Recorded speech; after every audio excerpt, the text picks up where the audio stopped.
But I mean, again, he doesn't know who Gabriel is, right? Because he didn't come from an Abrahamic faith. The people of Mecca were pagan. Quran is mentioned. If this book was from other than God, they would have found in it many contradictions. If a book is without contradictions, that has no bearing on whether it comes from God or not. I've had phone books that are inerrant, but I certainly don't think God gave them. That we believe without understanding. The brother asked a very important question, that most of the scholars say that listening to music, watching movies, and most of the television programs, they're haram. So how can we have fun? Let me tell you, brother, at the outset, that having fun is permitted in Islam as long as the fun is halal fun. That the standard narrative has holes in it. The Prophet tells us because Satan or the devil sleeps over our nostrils. Those who oversleep and not pray Fajr on time, Satan urinates in their ears. I really do think Jesus was crucified and that he really was dead and buried. He thought that he was a son of God in the sense that he was specially chosen by God. I think Jesus really did think he was going to be the Messiah, the future king of Israel. I mean, that is, after all, why they crucified him.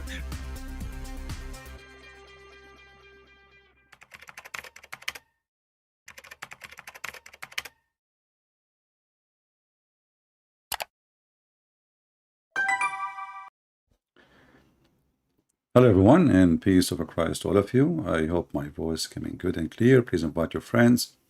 And today let us do some study and do research together. You know, Muslims, they brag a lot about things like Islam forbid alcohol. But if we go to the Quran, we will find that the God of Islam, he praised alcohol. In fact, he promised them rivers of alcohol. And what difference is going to be making if it's in heaven or on earth? However, even in earth, he claimed that alcohol is a miracle from Allah. Yet we hear Muslims speaking about how Islam forbid alcohol. And if we go and read the story, we will see that Muhammad almost died. And in the end of his life, two Muslims, they fought together. And at this moment, Muhammad, he cannot drink alcohol no more because he is dying. And whatever he drink or eat, he throw up. So in chapter 16, verse number 67, it says, and from the fruits of the palm trees and the grape, and this is, you know, this is false translation, but anyway, you drive a strong drink. It doesn't say strong drink, it says, a drink which is alcohol will make you go drunk. Literally, that's what it says in Arabic. وَمِن ثَمَرَاتِ النَّخِيلِ وَالْأَعْنَابِ تَتَّخِذُونَ مِنْهُ سَكْرًا وَرِزْقًا حَسَنًا. So the Quran saying you take from it to be drunk, you drink from it to be drunk, and it's a good privilege and good deeds for you and good benefit. And then the Muslim between two brackets, they say to you, this is before the order of forbidden of the alcohol drink. And here you ask yourself, I mean, do this God knew that alcohol is bad at this moment or not? So if alcohol is bad, as the Muslim they claim, and this is why Allah he forbid it, why he is praising it here, and not only that, he says this is a sign for people who have wisdom. So here we see that obviously the reason for forbidding the alcohol have nothing to do really with being bad or good. It was because people, they start laughing at Muslims who they pray and they are drunk. And then we find Muhammad, he make a verse about it. And as usual, Muhammad, he said, this is Allah, you know. We go open the verse.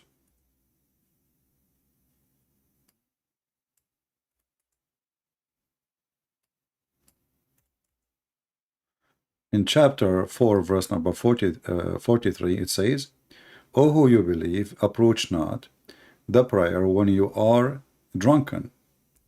And here you ask yourself, I mean, what religion is this religion is? See, this is the religion in the beginning, a few followers, and those are the disciples of Muhammad. They are drunk, and now they are standing in the mosque, and they are filling up heart. And then those who they are not Muslims, like the Christians, the Jews, or whatever, they are laughing at such a religion. The followers of it are a bunch of drunk, and Allah never say anything. Muhammad never say anything. And then if you go and read the interpretation for the verse, or the reason for the verse to release, you will see how horrible it is. And then you ask the Muslim, they will say to you, oh, you know, Islam came in stages.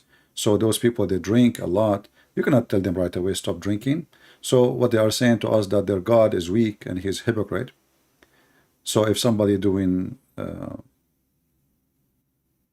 anything wrong, we cannot tell him right away, stop do it. You know, slowly until we take control, and then we force.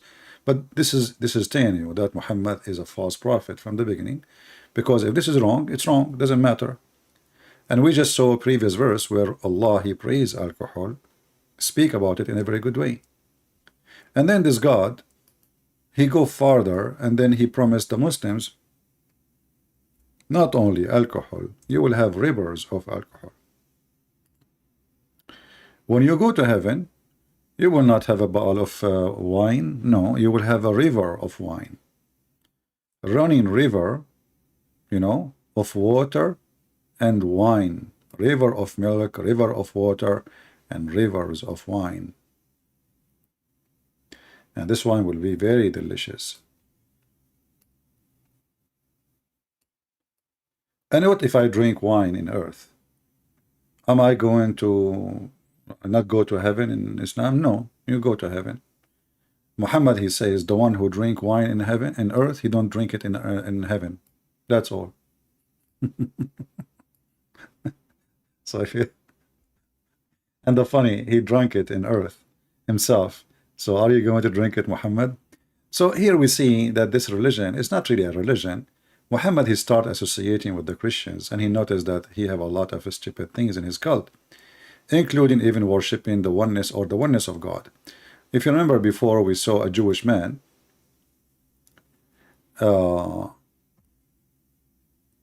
He saw Muhammad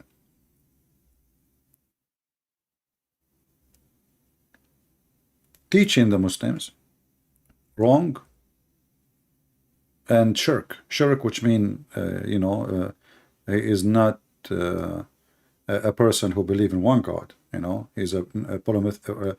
You know, like his religion is not really about oneness of God. It's about they associate God with God, or associate other with God. So a Jewish man was walking by, and he said to the Prophet, "You are teaching your people shirk. Okay, you are not a monotheist. You know, you are polytheist." So, and he said to him, you are setting up a rival to Allah, to God. The Muslim, they say he said Allah, but the Jews don't believe in Allah anyway, and associate other with him. You say whatever Allah wills, and you will, and you say by the Kaaba. The Muslims, until that moment, they swear by the Kaaba, by stones. Not by God, they swear by stones, they swear by the Kaaba. So the Prophet commanded them, if they wanted to swear an oath, to say by the Lord of the Kaaba, and to say whatever Allah will, and then you will. So here you see Muhammad from the beginning. He is trying to find, let us say, a basic for his religion. And just because a Jew, he walked by, Muhammad, he have to agree. He's wrong. Even though the accusation is horrible. Look what the accusation is. The accusation is not like you are not dressing properly. It's not like you are not sitting properly. You are not praying properly. You are sitting up reviles to Allah, and you are associating other with him. Muhammad, he did not say the Jew, you are wrong, and you know, this is not what we are teaching here. He agreed, and he did order his followers to follow the command of the Jew, because remember, this is the Jew command, not Muhammad command. And here you ask yourself, if Muhammad is a prophet, do you think Allah will wait for a second, if he is really a true God exists and Muhammad is a prophet, to wait for a Jew to walk by and school Muhammad about who is God and how to worship the oneness of God? And then we will find The stupid Muhammad in different verse in the Quran, he claimed that the Jews believe that there is a person, his name is Uzair, and he is the son of Allah. And here you see that Muhammad is a fraud and Islam is a fraud from the beginning to the end. How you accused him that they believe a person, he is Uzair, and we cannot find a single statement, you know, in the Old Testament. You can ask a Jew, even those who they hate Jesus. You will not find one ever. I don't know. This is Indonesian language now. I just switch to, yeah, because when I am not busy, I like to read books in Indonesian language. You know, I'm preparing myself to debate So Mad, who want to teach us how to be so happy and so wise. So the Jews call Uzair the son of Allah, but we just saw in the Hadith, which is a Sahih Hadith, the Jew is schooling Muhammad how to worship God alone.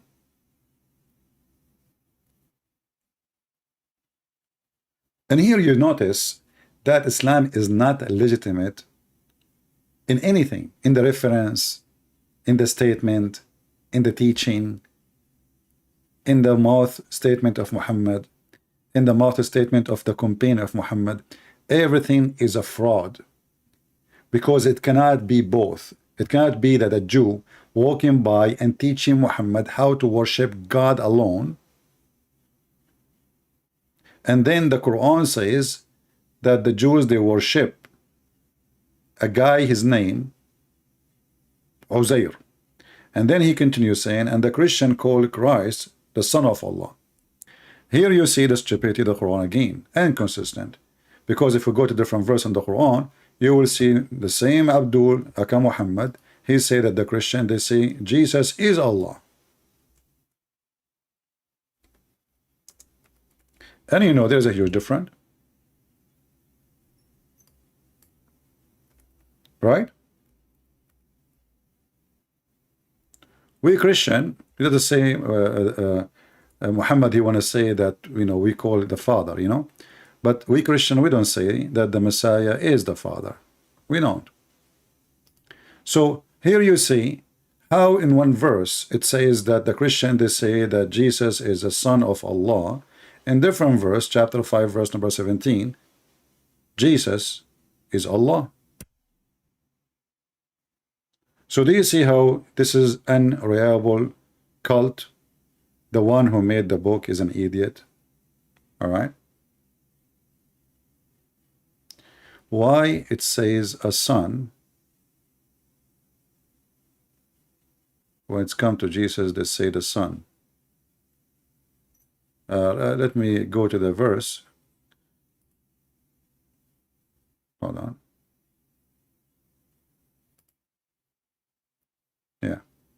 Yeah, but you know, this is just a translation. This is just a Muslim translation, you know, a and the.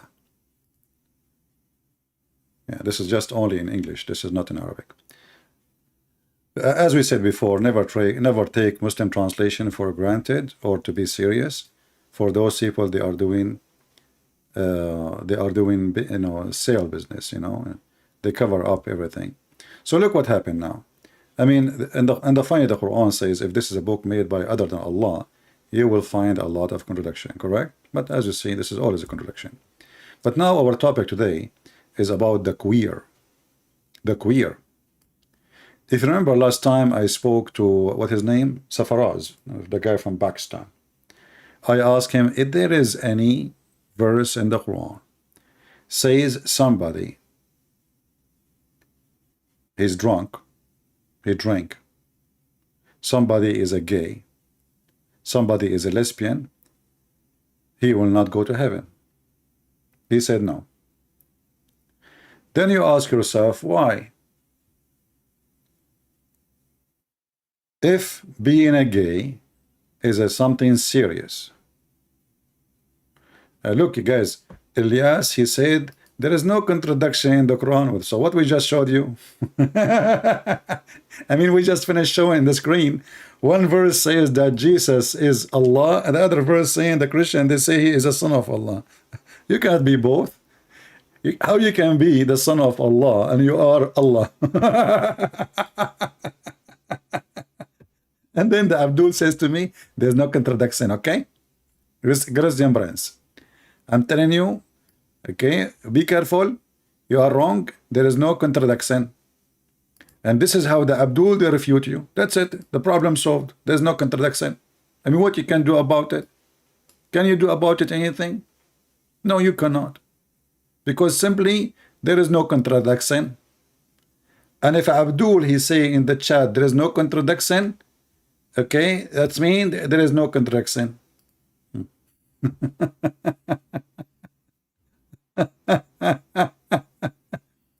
So why you don't solve the problem? How you can be Allah and the son of Allah in the same time? I'm waiting for your intelligence, if you have any. Drink camel urine, as the Prophet said. Maybe you can come with a solution. Because you cannot be the father and the son in the same time, you know. Otherwise, why they call you the son? Right? So this is a proof that Muhammad is an idiot.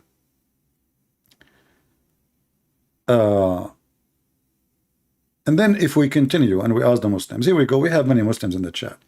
Can a single Muslim show me a verse in the Quran says that if you are a homosexual, you will go to hell?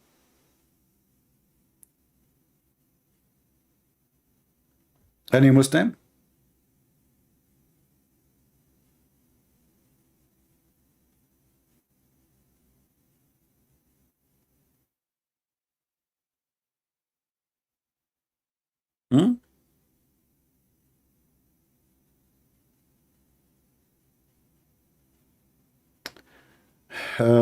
DW channel about LBTG mosque. Okay, well, we will show some example, but you know, we are not going to say Islam teach this and teach that unless Islam teach this and teach that. I'm not going to say, I'm not going to judge Islam by a Muslim. You know, that's what the Muslims do. The Muslim, they judge Christianity by me. If I do something wrong, this is, they say this is a Christianity, because they are a fraud like their prophet. But we will not do that. So let us go and try to find out what is the place of homosexuality really in Islam.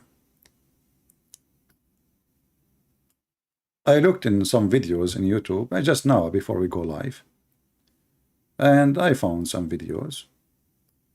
And this is our friend Sheikh Shabir Ali. He been asked about homosexuality.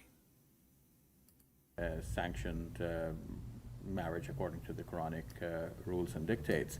And usually the marriage is between a man and a woman. So one can infer from this that homosexuality is, it seems implied that this is excluded in principle. There is a verse in the Quran which may be interpreted as referring to homosexuality in... Did you hear maybe? Hey people, did you hear the word maybe?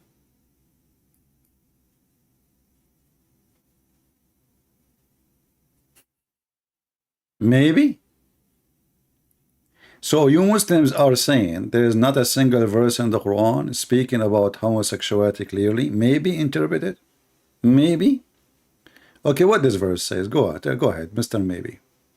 As a prescriptive verse in Surah 4, verses number 15 and 16, where it mentions if two persons commit fahisha, which is like sexual impropriety, here, the two persons could be interpreted as a man and a woman, or grammatically it could refer to two men as well, and this is not entirely clear. But in any case, it says that if two persons commit sexual immorality, then they should both be punished, but the specific punishment is not mentioned. The story of the Prophet Lot and his people is often cited as referring to homosexual behavior, but in fact what is given in the Quran is a long list of crimes that these people have committed and for which eventually they were punished, homosexual acts only being one of those in the list of crimes that they have committed. So can Muslims say that they have there's someone who identify with with a homosexual orientation per se?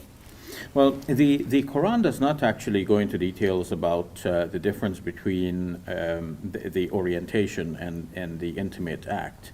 And so to differentiate between the two, we must draw on modern... Yeah. And now we have a Muslim speaking about the people of Lut, but this is a story you stole from the Old Testament, you idiot. At least bring something is from you. Secondly, if you go to the story which is in the Quran, you remember the video of Didat? Didat, he have a video about the people of Lut. So he said, your Bible in the book of Genesis. Lut, he offered his daughter. Prophet Lut, he offered his daughter. What kind of a prophet he is? But the same thing is in the Quran.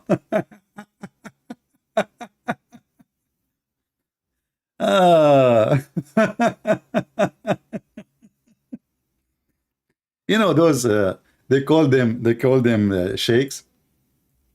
They flourish only when they debate people who do not know anything about Islam. Imagine if I am there and this idiot, he is making fun of what is written in the Old Testament. What will happen to him after he say that statement? This is why we say, this Islam is a religion. It can flourish only between, ignorant. A Muslim, he speak to an ignorant, and the ignorant, he do not know what Islam teach. So he can make fun of your Bible, but you don't know, because you do not know that was written, the same story written in his book, but Muhammad, he add some spices in it.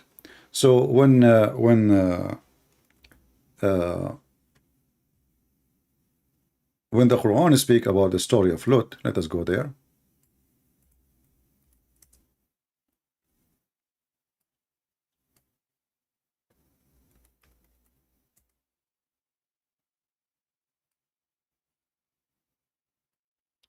We can go to chapter Hud.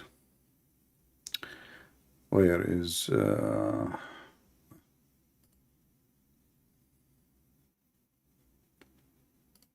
this is the story of Lut, supposedly, in chapter number 11.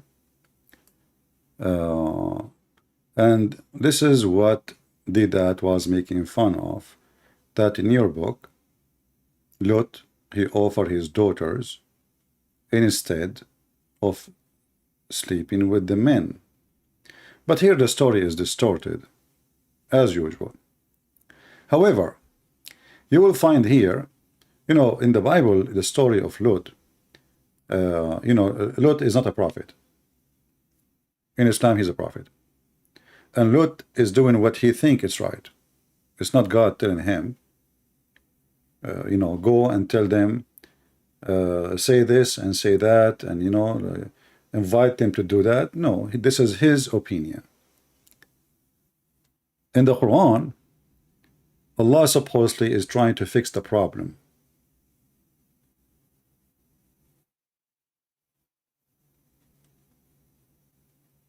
Allah is trying to fix the problem. And always the Prophet of Allah in Islam, they are inspired by Allah. They speak not from their own. So here you ask yourself, Lut in the Old Testament, this is his opinion. You have two guests, the Quran even doesn't say to you what the story is about. I mean, the story is very funny here. If you read in here in the story, you will see how the story is messed up. Suddenly we're talking about Abraham, and then suddenly we jump to the story of Lut. In verse number 77, it says, when our messengers came to Lut, the Quran nowhere it says they are angels, but as long they are messenger of Allah, that means they are angels. He was grieved on their account and felt himself powerless to protect them. He said, this is the stressful day. And then the people, they come rushing toward him. and they had been long in habit of practicing abomination. He said, O my people, here are my daughters. They are purer for you, i.e., Mary. Here you see, you see here the hypocrisy of this Muhammadan religion. When Lut, he said the same thing, the Muslim, they laugh at it, as long as it's in the Bible.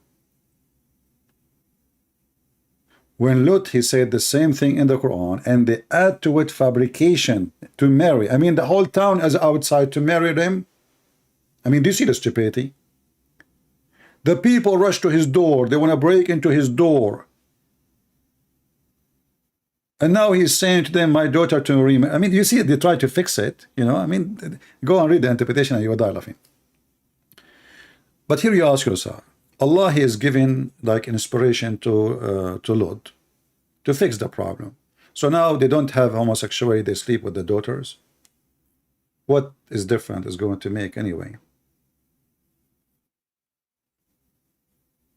Muhammad is trying to copy a story from the Old Testament, right? But they are daughters, they are females, and this will be a fornication anyway.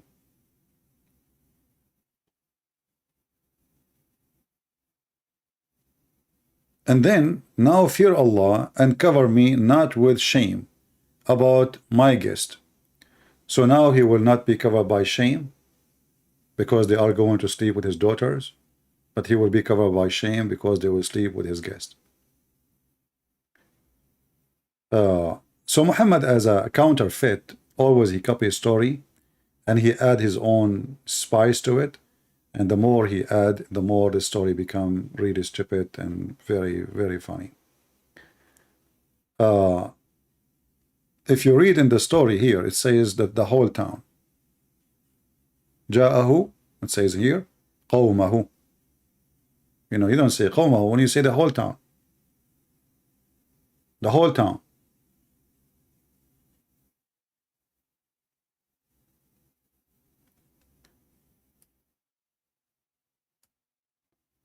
And then they said, that we are not interested in your, your daughters. We have an interest in your guest, right? We don't want your daughters. And the story continue as we see here. And it's a funny story where Muhammad, he jumped from place to place. Suddenly he was talking about Lut. He jumped to a different person. Crazy. But look what happened here.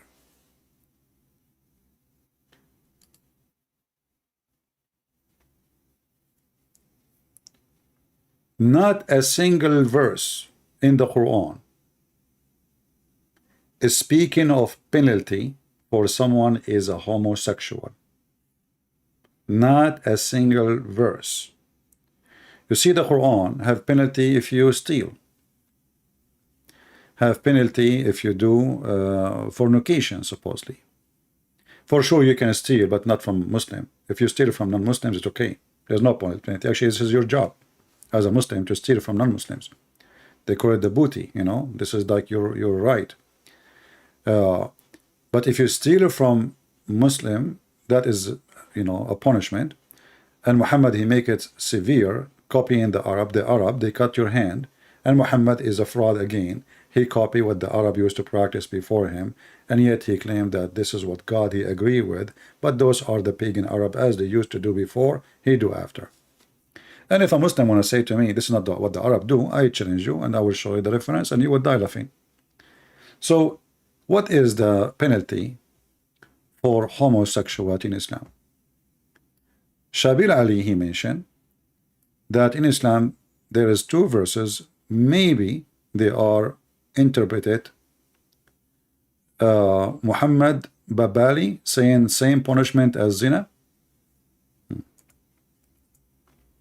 Guys, when I say to you Muslims, I don't know, even those Muslims, they know what they're talking about, or they are just a fraud like their prophet. This guy, he said, it is the same penalty as adultery. Absolutely false. And we can prove it in 2 seconds. The same punishment for adultery. Let us go to the Quran and love together.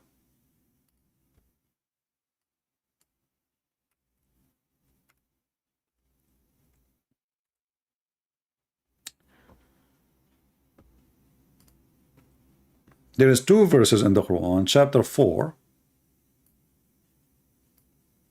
verse number 15 and 16. Let us go first to number 16, which is about homosexual as men. If 2 men among you are guilty in loudness, punish them both. If they repent, amend, leave them alone. How we punish them? Let us check.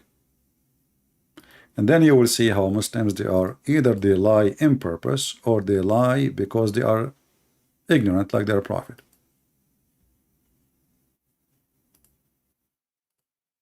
I mean, are you telling me that the guy who posted this comment, he did not go and search in Prophet Google at least before he opened his mouth?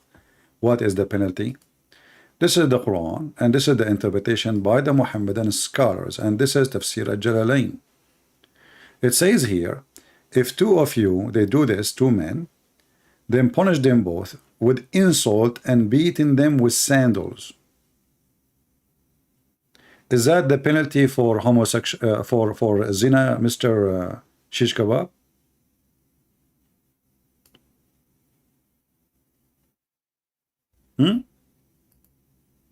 Is that the penalty? You said it's the same penalty.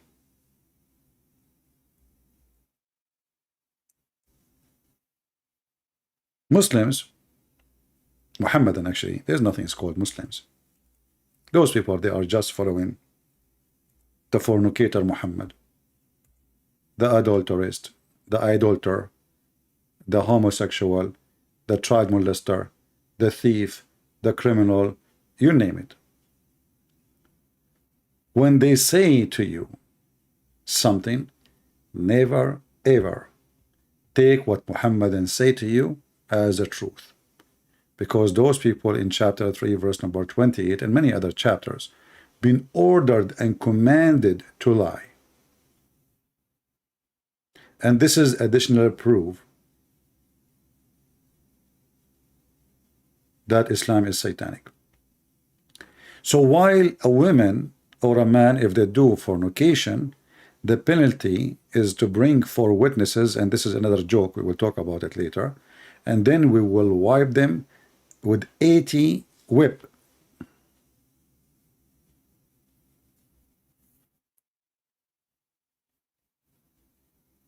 And this is according to, I mean, the Quran is a stupid book, actually. Where is the guy who said to me there's no contradiction in the Quran? Where is the guy who said to me there's no contradiction? Elias, whatever your name. This is Quran.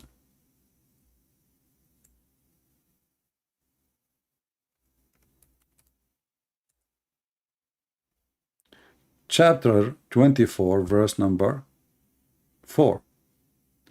It says if somebody he insult women, or let's say he accused them of fornication, those people, they will be whipped 80 times. And if the woman found to be guilty, she will be whipped 100 times. Right? So look at how severe compared to both.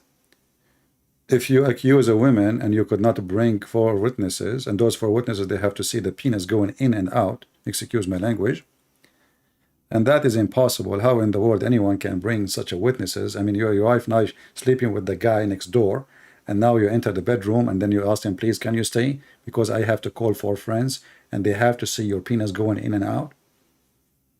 If the woman, excuse my language, again, she is in the top of the man, and you cannot see anything, there's no proof, even if there's 10 witnesses, even if there's 100 witnesses.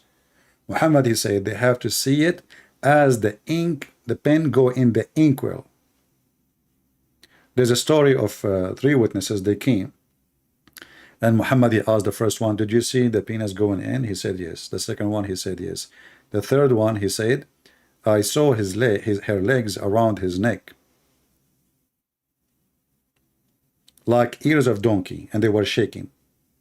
Muhammad, he said, beat them. Because now we don't have 4 witnesses to see the pen going in the inkwell. So now we have 2 witnesses who saw the penis going in. Again, excuse my language. And we have the 3rd witness. He did not see the penis. He saw her. He's on the top of her, and her legs around his neck, and her. So now we see that while the punishment of adultery is 100 whip, accusing a woman of adultery, and you could not bring 4 witnesses to see the thing going in, the penalty is 80 whip.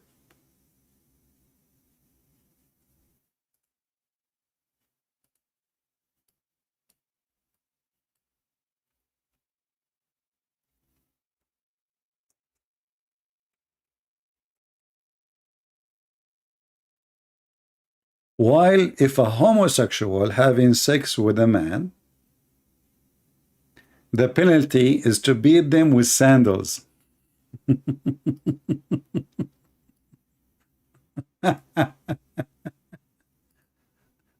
So which one is a greater sin in Islam? Any Muslim can tell me? I just showed you from the Quran, and both are from the Quran. The Quran says if a woman she commit fornication or a man commit fornication, we whip them 100 times.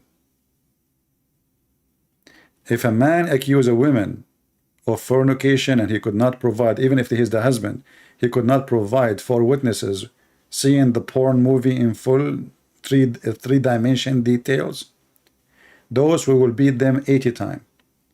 But if a man having sex with a man, we insult them and we beat them with sandals.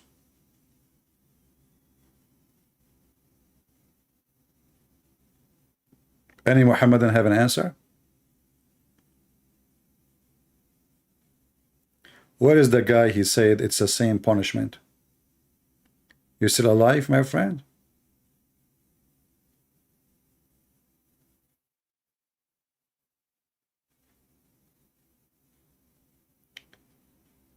Not a single verse in the Quran. Not a single verse in the Quran says that this is haram. And there is a severe penalty for it. If you want to tell me the story of Lut, this is a story from the Bible. And even there, I mean, God, he punished, all human beings, all mankind, they are punished for their sin anyway. We die. The reason we die because we are sinners. Why we don't live forever? Because we are sinners. The Bible says the punishment of sin is death. Why we die now? Without being anything like doing fornication, killing, etc. You die. You will die. Even if you stay at home, you don't see anybody for the rest of your life. You will die. Why? Because this is the punishment of sin. Read the rest of the tafsir. Guys, read the rest of the tafsir. Let us read the rest of the tafsir. But if they repent of Luwat act, make amends through good action and leave them. So I did. So look at this.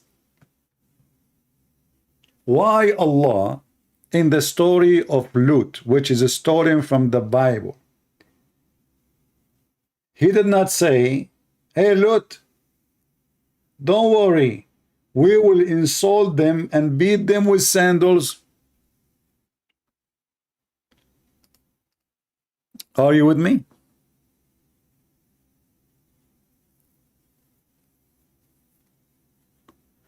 Mr. Mansour, he is saying, can I show you the contradiction in the Bible?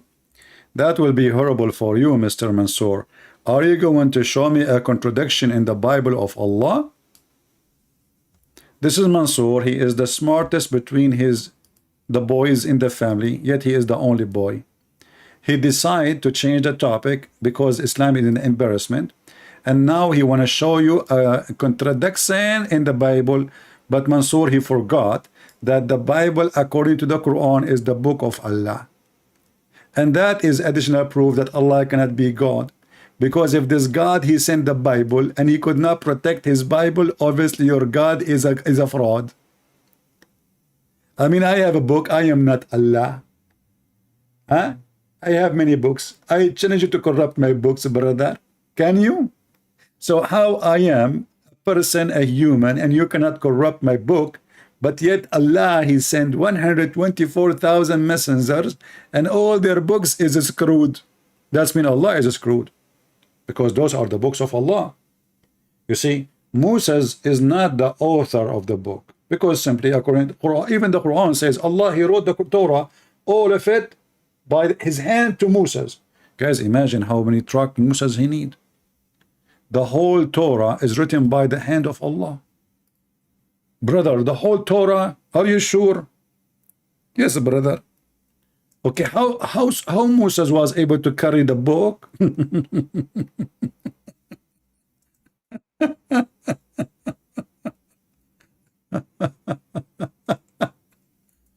You see, I mean, this foolish Muhammad, he hears a story from the Jews. Like the Jews, they told him that God, he gave Moses the 10 Commandments.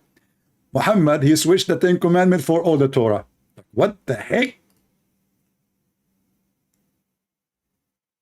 So now, for Moses to carry his book, he went to the mountain. Huh? And then Allah, he ordered the whole Torah and he wrote it by his hand and he told Moses, take it home.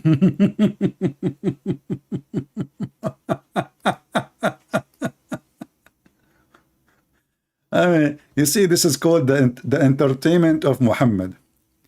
You know, Muhammad is the best entertainer, for he is the best joker in the town.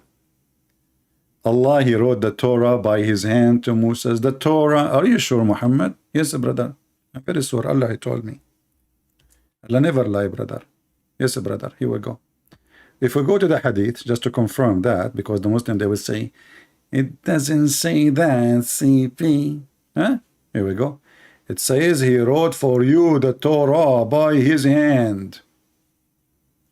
He wrote the Torah by his hand. You see it? Look how many times it's repeated. Look, the Hadith is Sahih, Sahih, Sahih, Sahih. Brother, look how many times. Look, brother, look. He wrote the Torah by his hand. Which one? The right one or the left one, brother? The Torah. Are you sure not one page of the Torah?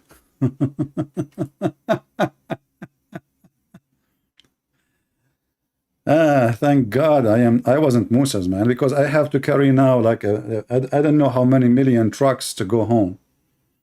You know, and all of them, they are rocks. It's not like papers. You know what I mean? All of them, they are rocks, heavy duty. And now I have to take the book with me to go home. So now let us go back to our topic. So not a single verse in the Quran saying that somebody is a homosexual will go to hell. Any Muslim can tell me why? As if homosexuality is a big sin in Islam.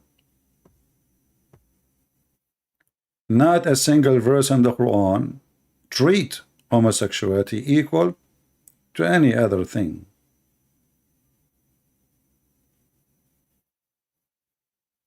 Read the rest of the tafsir, you monkey. Okay, Mr. Don't talk about monkeys, because even monkeys. Oh, okay. Mr. Muhammad Babali, I want to ask you a question. If a monkey had sex with the monkey, what is the penalty? You are the one who mentioned the word monkey, remember. It's not my fault. You brought it. Is it true that if a monkey, she had sex with a monkey, he is not her husband, the punishment is death? So how come if a monkey, and she is a female, and she had sex with the guy, he have a bigger banana? I'm talking about the banana, the fruit now, don't take me wrong. How come if a monkey, she commit sin? She's a Muslim monkey, brother. Alhamdulillah. Even monkeys are Muslims. Everything convert to Islam, brother. This is the monkey. She is a Muslim female. He is the companion of the Prophet Muhammad, and this Al-Bukhari, it's a very authentic. He says, during the pre-Islamic era of ignorance, supposedly the Arab before Islam, they are ignorant, and now after Islam they became not ignorant. I saw a she monkey surrounded by a number of monkeys. They were all stoning it because it had committed illegal sexual intercourse. I too stoned it along with them.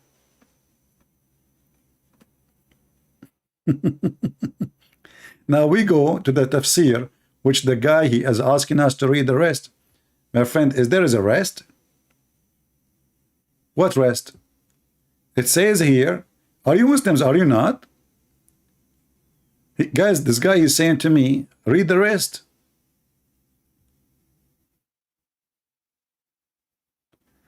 The verse is abrogated by prescribe of punishment if adultery is meant by lewd act of similarity. If homosexual intercourse is meant, I mean, here actually this is again proving to us that Islam is a fraud, because how in the world you make homosexuality equal to adultery? Are you saying to me that when Allah he made this law was wrong? Look, brother and sisters, this verse is abrogated. Show me the verse. It says this verse abrogate that verse. Go ahead. Go ahead. We have both of them now. The verse about adultery, speaking about a man and a woman, clearly. This one is speaking about men. So the verse about adultery have nothing to do with this one, because the verse about adultery is about specific gender. And let me get you barbecued again. Are you happy? Are you ready? Just to show you how stupid this religion. It says the women and the man. So how this verse will abrogate a verse about homosexuality?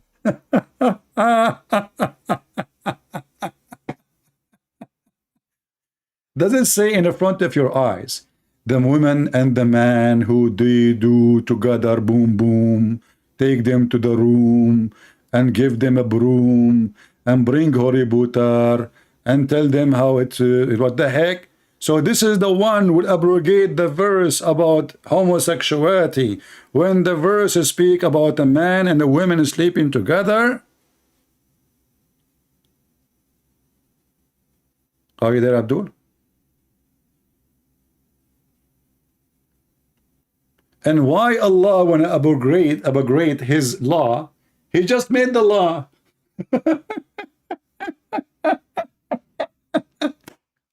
You see, if this law is coming after like 1,000 years, I was saying what time change, what it was legal at that time, maybe, yeah. I mean, God, he allowed the daughters of Adam to have, to sleep with their brothers, correct? So I say, okay, time change. But this is the same prophet. He go to bed, he sleep, he wake up, he come with a new law. Ah, Elias, he told us the truth. This verse fabricated. You got a point, brother? Guys, this verse is fabricated.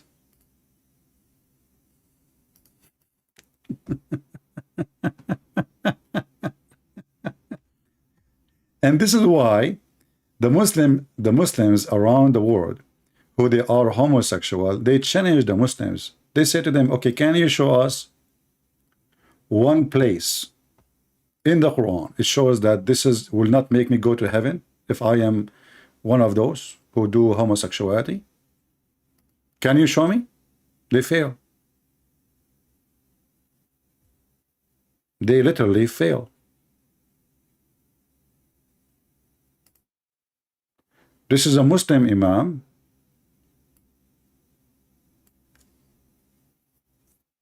Want to tell us something important. That the Muslim scholar is openly homosexual and fighting for gays to be accepted in Islam. So he's a Muslim imam, and he is debating the Muslim, trying to prove to them that, you know what, to be a gay in Islam is absolutely fine, and you are a liar.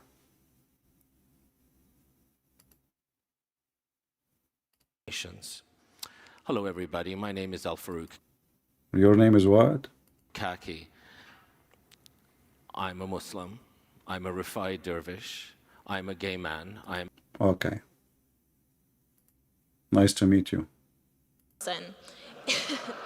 In addition to being a Muslim woman, I am a black queer person. Well, I'm so happy for you, and I hope that your business will flourish. So as you see, when the Muslim homosexual, they challenged the Quran, and the ones who claim that homosexuality is against Islam, the Muslims, they fail to prove it, and then they will jump to the Hadith. They will jump to the Hadith. The Hadith says, if somebody do the act of people of Lut, kill him. But here, look how Islam is stupid. What the Muslim, they called homosexuality.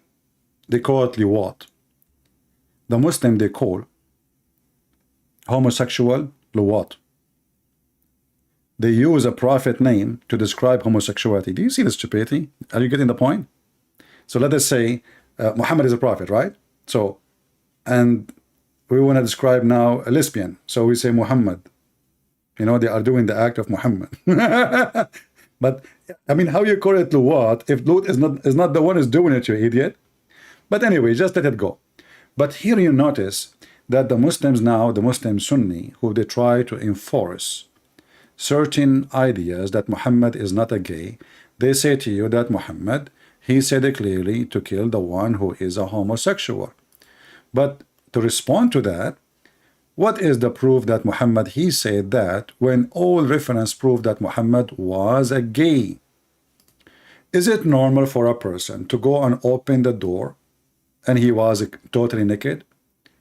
Is it normal for a person, he is carrying stones, somebody asked him to take off his dress, and now he knew when he take off his dress in the front of men, he is totally naked? Read carefully.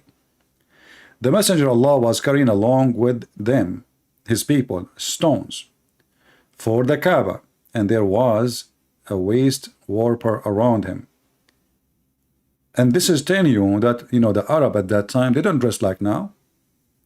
The Arab at that time, they dress like the Indian or people of Sri Lanka. Let me go and show you how they dress, in case you never saw them.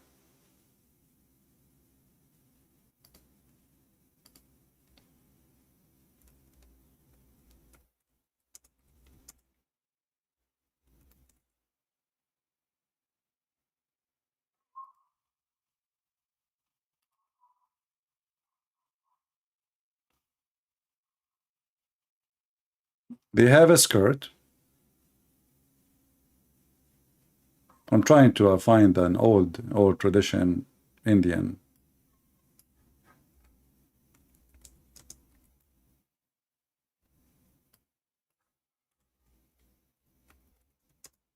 They have like a towel, you know.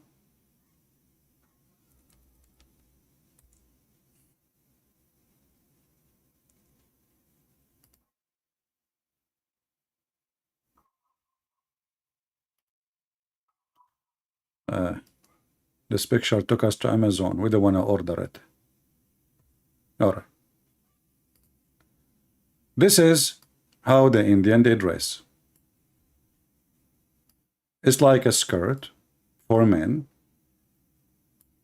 And this is exactly how Muhammad, he used to dress. Because the Arab, and I believe strongly, that especially the Arab in that territory, they are Indian. They are Indian. You see, many people think that when we say Arab, we are talking about an ethnic. Arab is not an ethnic. Arab is an Aramaic word, meaning the people of the desert. So whoever live in the desert, they call him Arab. So the Indian, they have a towel, they round it around their body, and this is what Muhammad was wearing. Now let us go to the Hadith. So Muhammad was wearing such a thing, and then his uncle, he said to him, why you don't take off your skirt so you can walk without it easier? But Muhammad, he knew if he take off his skirt, he will be totally naked. Totally what? Naked. If we go to the hadith, let's see where is the hadith. We have it. Here we go. So the messenger of Allah was carrying along with them his people stone for the Kaaba, and there was a waist warper around him. You see here it says waist, so this is from the waist and down. His uncle Abbas said to him, "O son of my brother, if you take off the lower garment and place it in the shoulder underneath the stone, it would be better," which means it would be easier to carry. He, the Holy Prophet, took it off and placed it on his shoulder, and then he fell down unconscious. He, the narrator, said, "I never seen the Prophet naked before and after that day." So this is his witness. He never saw him naked after that day. But here you ask yourself, Muhammad, he is carrying the stone now, and he took off his skirt, and he have the skirt on his shoulder. And for sure he is not stupid. He know that he is totally naked. Why he took it off? Why his uncle asked him to take it off?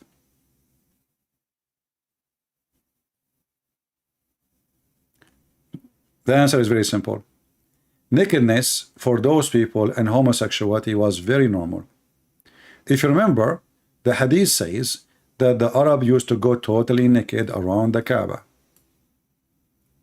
Totally, men and women. Men and women.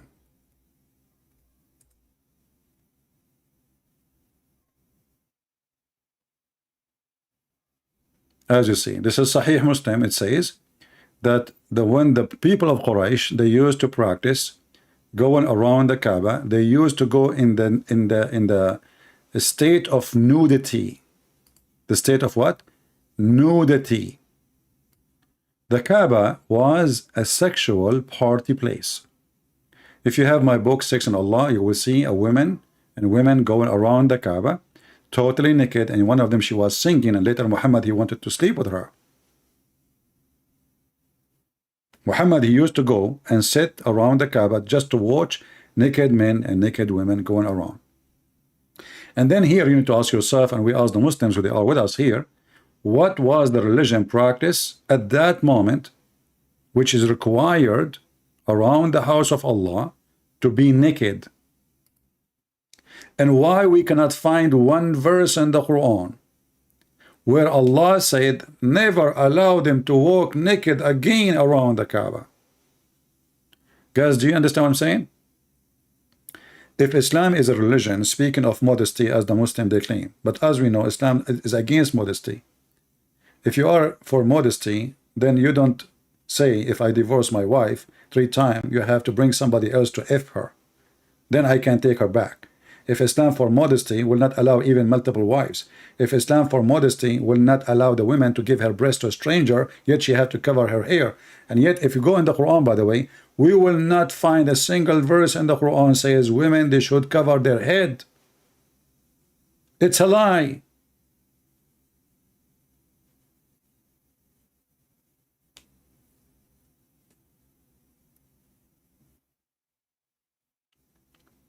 Modesty is not exist in Islam. Was Muhammad modest? He was going around to his own son's house and he flirted with the wife when the husband was out. Is it modesty that you go to your friend? This is his son. You want to say to me his son by adoption? Doesn't matter. He is his son.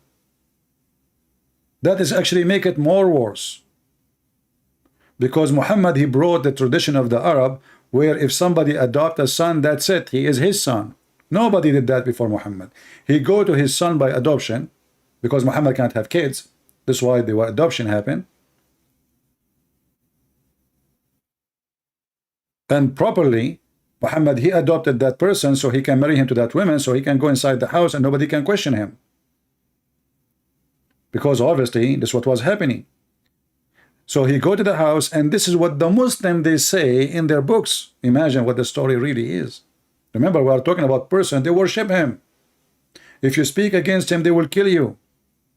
So when they say that the Prophet went to the house and he saw the wife of his son standing alone at the house wearing see-through clothes, looked like Hafsa, she was sorry, Zainab, she was very into see-through clothes, bikini, and Victoria's Secret. I wish I was exist at that time. I want to go, but too bad. Guys, avoid putting my name and next to it good evening or good shalom for now, because we are in the topic now. I'm going to look at your text to see if you are maybe saying something important, but you are saying to me shalom. So avoid those you say in the beginning when we start. So the state of nudity proven to us that the Kaaba is the place of nudity. It's a sexual party temple.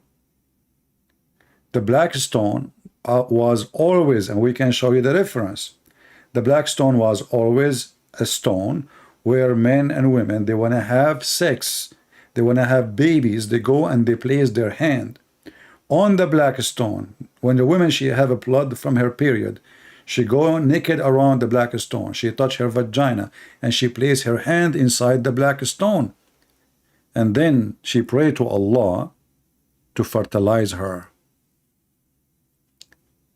This is why if we look at the black stone, what we will see? A shape of a vagina.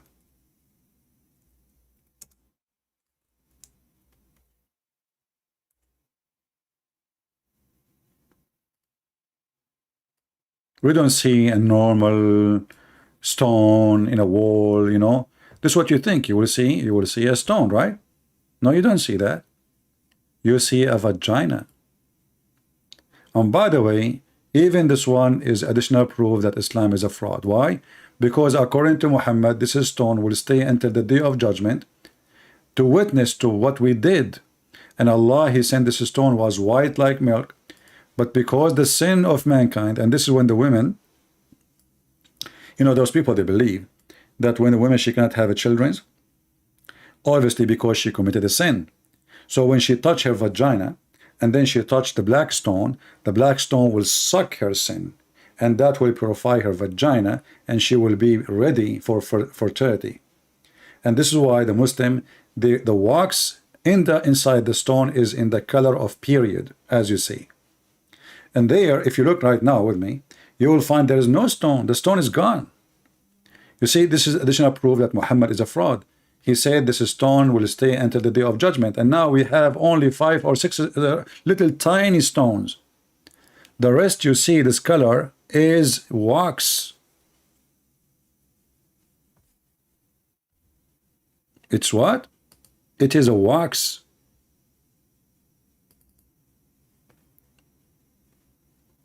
I don't know if you can notice with me what I'm saying. Where is the stone? Where is the black stone they kiss it? There's none. It's gone. This is a rock. Let me make it in different color. Hold on. Something shiny. This is a rock. This is a rock. This is other part. This one is broken into 2. This is 1. This is 1. This is 1. This is 1. And that's it. There's no black stone. Muhammad is a liar. He said this stone will stay until the day of judgment, and now the Muslims, they have to do maintenance every week. I mean, which means if not the maintenance, we have just a group of rocks. You can put it in your hand, you can put it in your pocket, and those are the one who was a stone in the time of Muhammad. What happened? What happened? That the Caliphate al-Qurmuti, he came, he destroyed the Kaaba, he took the black stone and he made it as a pupu stone for more than 21 years. And the funny is, the Muslim, they claim that when an enemy of Allah came to destroy the Kaaba, Allah, he sent flying birds who they throw rocks, you know, at the army of this guy and destroy him. But here we go, al-Qurmuti, he come to the stone, he come to the Kaaba, and he was screaming in the middle of the Kaaba saying, where are you, Allah? Here we go. Your Kaaba is destroyed, your stone is under my ass, and I challenge you to show me your birds. Where is your birds? And I challenge any Muslim to say I'm lying. Going back to our topic. All of those are connected. You know, Islam is a very sexual. And this is why Muhammad, in order to convince his people about his cult, he have to make it a sexual, pervert sexual cult. Boys, beautiful boys. You see, if Islam is not a homosexual religion, why Allah is promising us beautiful boys in heaven? What is the purpose exactly?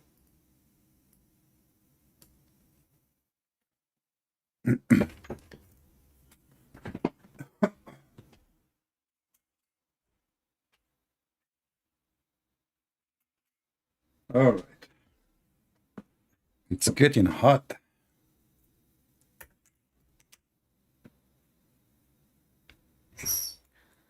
Look at this. Oh, what I'm typing here.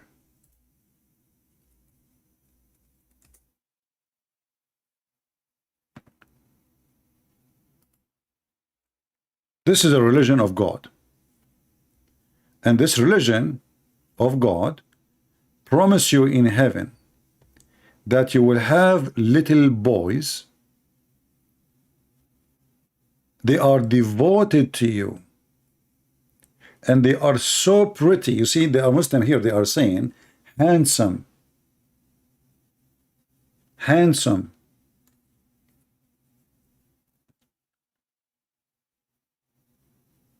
The word ghulam can be used for someone is young and can be used for someone is horny and he is young. This verse speak about both. They are young and they are in a ghalamah. They are horny. They are in the top of their hormone. And those boys are very, very white. If we go in the hadith, we will see Muhammad give us more details.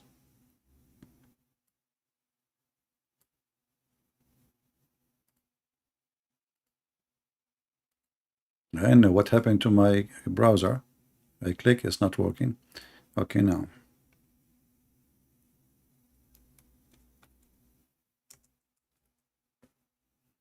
Every Abdul in the heaven of Allah, he will have 80,000 little boy.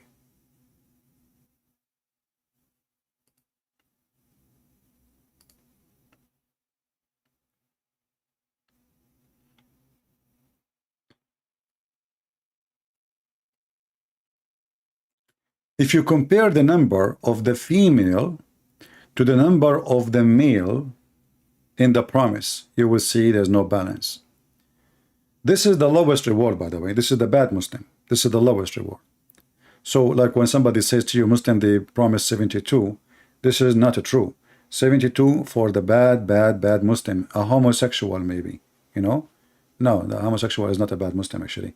Let us say someone, he disobey Allah, and you know, he let us say he took a friend, is a Christian maybe, he's very bad, you know, that's the big sin in Islam. So the last of the people in paradise in position is the one with 80,000 little boy, those boys, and then 72 wives.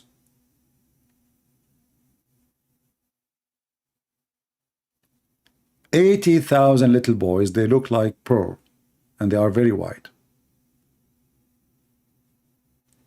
And then if you read the description of the house and you know, like your tent, you are in heaven now and you are sitting in tent, Bedouin man, you know, Muhammad is speaking to Bedouin, he is a Bedouin like them. So what is your house now? Tent. So now I'm in heaven, but my house is tent. And then, you know, the rest of the promise is very weird. You know, I mean, look at this, that your house, the tent, is the same size all the way from Damascus all the way to Yemen for one guy.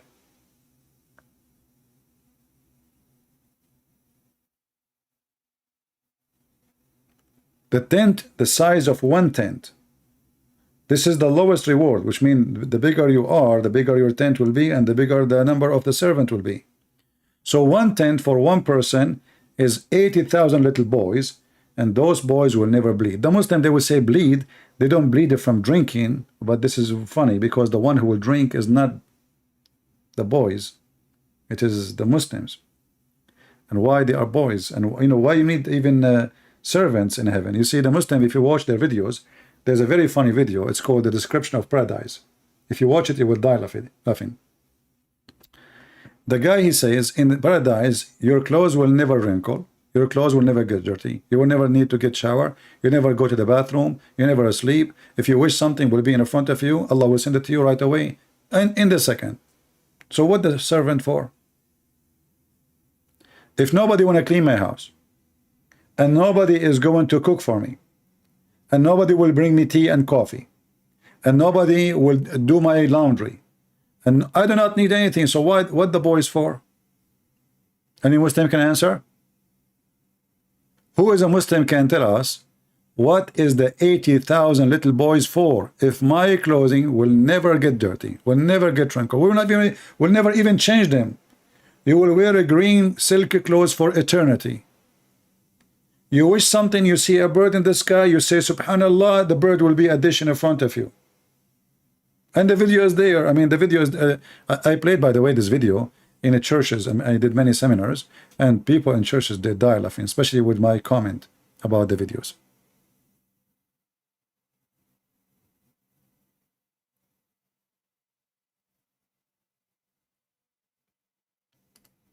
Description of paradise.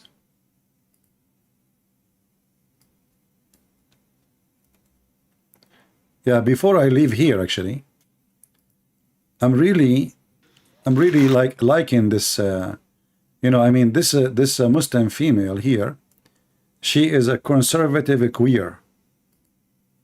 You know, she is wearing hijab, as you see. I mean, she cannot even breathe, but yet she have short sleeves, and she is a queer.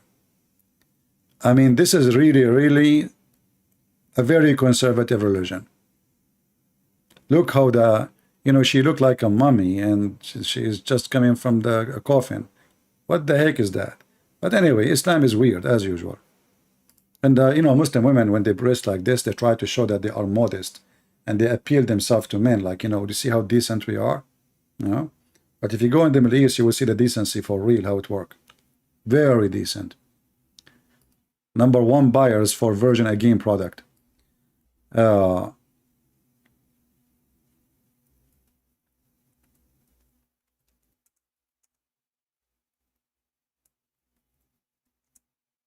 Dean. Description of Paradise by the Dean Show.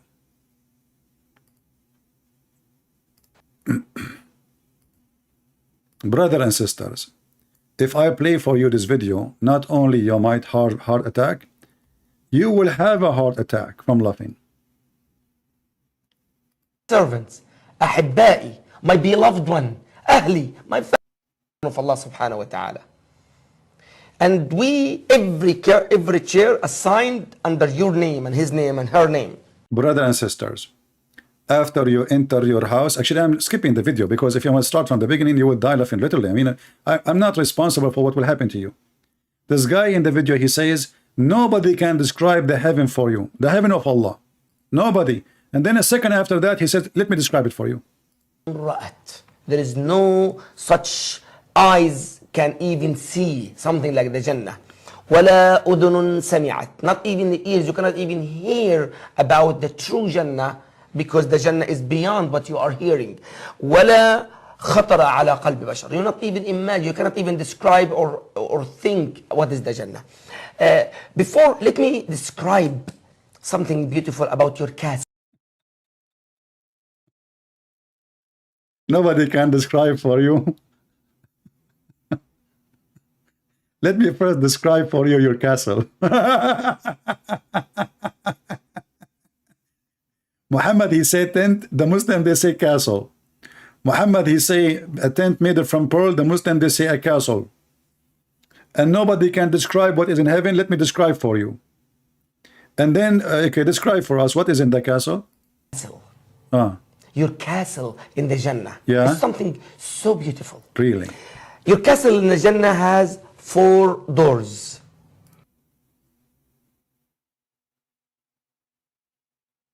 Can you believe it? Finally, one architect in the world, he is smart and come with the solution. You have 4 doors. Finally. I mean, why in the world they don't understand that we need 4 doors? Do you see the first privilege? Your house have 4 doors. Hey, Abdul, is that because your mother-in-law is coming so you can escape? You enter from 1 door. No way. So I have 4 doors and I enter from 1 door?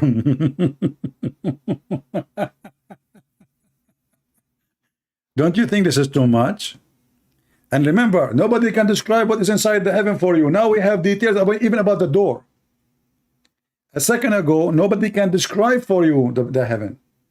And now we have details even about how many doors, how many steps, how many chairs, how many servants, how many boys. Tell us more. And 1 door or 1 gate, your servants from all kind of servants would come and enter to help you. You have 70,000 servants. You see the Muhammad the liar? In the hadith he says 80. In the video here they are saying 70. What the heck? What happened? Is that because inflation? So Muhammad he say 80. And then in different hadith he says 70. Is Allah short of numbers now? 70,000 servant, all kind of servant. What kind? What do you mean all kind? What do you mean exactly all kind? And then this guy, he will say to you, if you wish, if you see a bird, there's a password. Guys, honestly, if you want to laugh, here we go. This is the video name. Search for it. Description of Paradise, Jannah, Dr. Ibrahim Demilli. And later this guy, he make himself sick so he can stay in USA because they want to kick him because his visa was over. Like, you know. So, brothers and sisters, 80,000 boys will serve you. Do you see the sexual abuse of this heaven? Those boys for what? If your food is ready, your clothes will never wrinkle.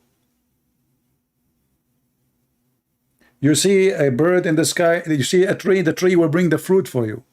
So what the boys will do, the Muslim, they will say, they will serve you wine.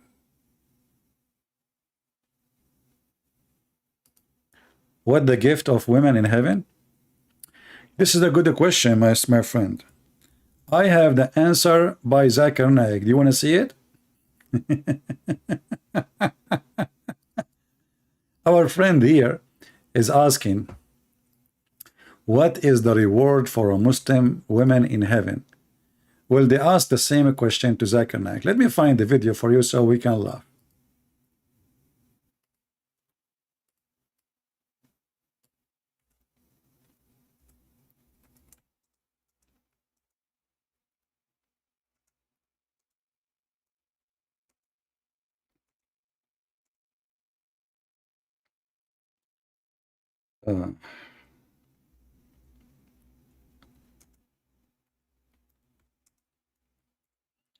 Let us see.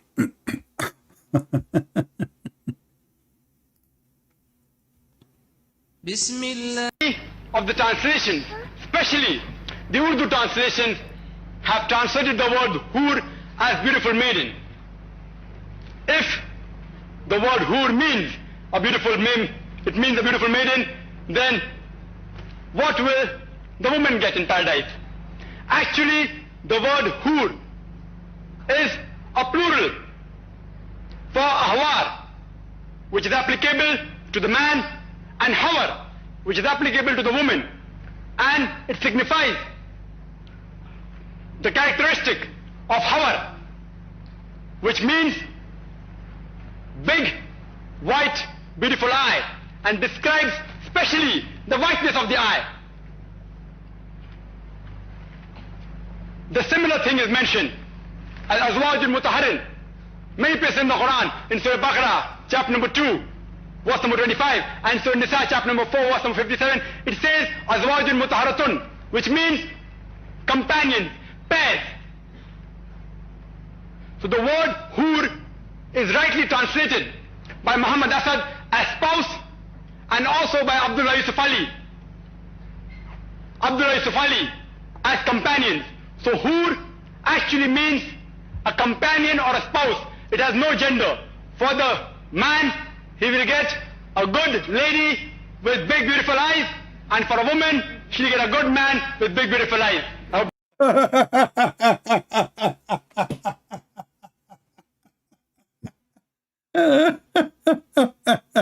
This guy, he don't speak Arabic, by the way. Yusuf Ali, who translated the Quran, he don't speak Arabic, by the way. And if I was there, I will make him shish kebab in 2 seconds, by the way. Because the stupid idiot, the word hur, first of all, by the way, I mean, look how stupid this religion is. As long as the Quran says it will give you a person with the beautiful eyes. So how in the world that became a male or female? It says eyes, like, you know, their eyes, dark, black eyes and very white around them. So what? How this has become male or female? Maybe it's a she-male. But look what happened. Those stupid people, they do not know what they are talking about. And the people, hey, if you go in the Quran, Muhammad is a very filthy man, you know. He gave details about the vagina of those hur. And this is why this by the way, did you see how skinny he was before the money started coming like rain? Unbelievable. He was skinny. Like he's swimming inside his jacket. And now, mashallah, mashallah. Read what the Quran says. The Quran says that those hur, they never lost their hymen, the skin inside their vagina. They did not bleed from the boom boom. And yet this stupid idiot, he said that the word hur has no gender. It is for male and female. Do you see it? Restraining their gallants, where no man, no jinn, because Muslims, they believe shaitan can sleep with their wives. Yeah, you know, there's a story of a Muslim man. He opened the door and he found his wife touching her private part. So he was posting, I can find you the link actually, the story. He was asking the sheikhs, my wife, I opened the door and my wife, she was touching herself, blah, blah, blah, blah, blah. The sheikh, he says to him, A'udhu billah, brother. Obviously, she having sexual intercourse with the genie. So look what the Abdul, they think. It's not because his wife, obviously, she is horny and this guy is not doing his job. It is the genie, brother. The genie, brother, is having sexual intercourse with your wife, brother. Other Abdul, he said that he saw his wife touching herself and he saw fire in her bushes. He saw what? He saw fire in the pubic area. I mean, it's very normal. Shaitan is made from fire. He put his private part in the bushes. What do you expect? Like, come on, just think about it. True story. So if you open the door at your wife and you see a fire in her bushes, brother, don't call the fire department. You read Quran. The only way to get rid of the genie who is doing boom boom to your wife now is to read Quran. So you bring the Quran, her legs is open, and you start reading. You start reading the chapter of Al-Kursi, the chapter of the chair, and you read from the end to the beginning. Unbelievable. So look here. It says, no man, no jinn, yatmuthahunna, has opened their hymens with sexual intercourse. This donkey was saying to the Abdul that the word hur is male and female. I love Islam. It's so beautiful. Islam is so beautiful. I mean, it's the best comedy ever. All right. So the woman in heaven, my friend, she will be restrained in her garments as a sex slave, as you see. And look at this funny Quran. I mean, can you believe it? There's a God. He promised you that you will be reclining in your couch. This is having you will recline in your couch. Don't you want to recline in the couch? Oh, brother, all my life I want to have a couch, because those are Arab Bedouin. They were very poor. Only rich people, they have those things. So Muhammad trying to seduce the poor one. You will have a couch. Seriously.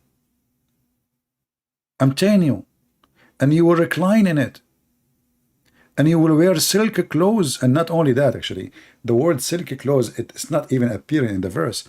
It says istabrak. Istabrak is a word in the Persian language. It's a name for a brand like Gucci. So imagine this God. He wrote his book according to the Muslims before mankind is created. And he's talking about something the kuffar they made. It's called istabrak. Imagine Allah. He add the word Nike in his Quran.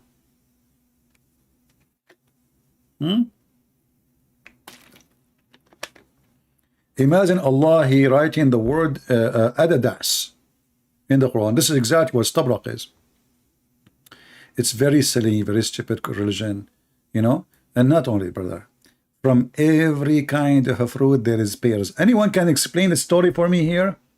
So we have two kinds of apples only. There's millions kind of apples. Why only two?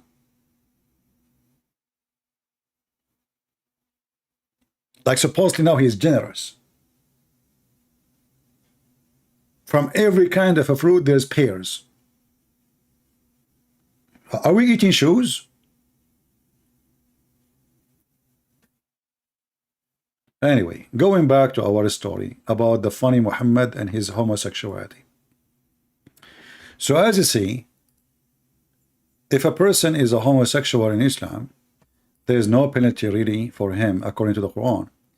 But when Muhammad, he was start being accused by the Jews that he himself, obviously something fishy about him, he start trying to show that he is a conservative believer.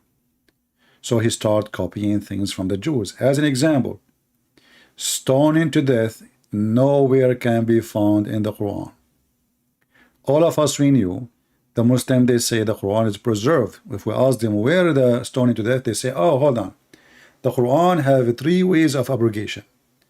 3 ways? Yeah, what happened? Is the verse abrogated? Are you saying we don't follow it? No, we follow it. It's abrogated by saying it, but not by following it. Have you ever heard of a stupid thing like this? So we take the verse from the Quran, but yet we need to follow the verse which is not in the Quran. I mean, who is the donkey will accept this story? The Hadith says that when the Prophet died,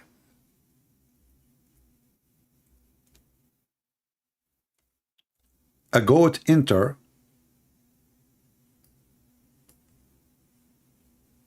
the bedroom of Muhammad. Let us see.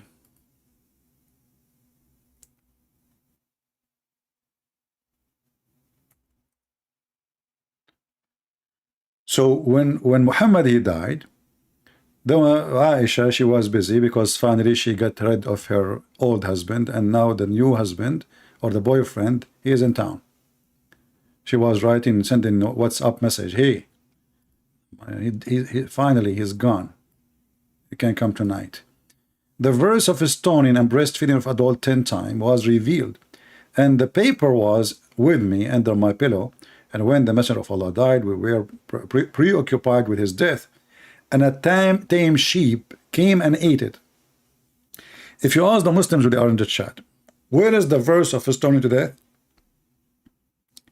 They say to you, it's abrogated by recitation, but not by following. Have you ever heard of a religion like this? Okay, how you explain to me it's abrogated by recitation? What does that mean? Did your prophet say to you, don't recite it, but you do it? How you can do it if you do not know what it says? How we cancel the words of the law, but we have to follow the words of the law, but we don't have the words of the law.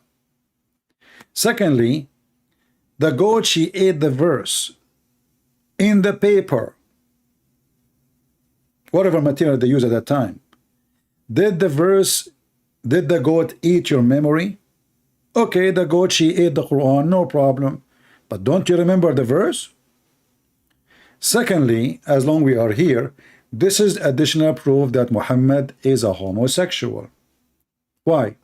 He's trying to teach open sex hippie.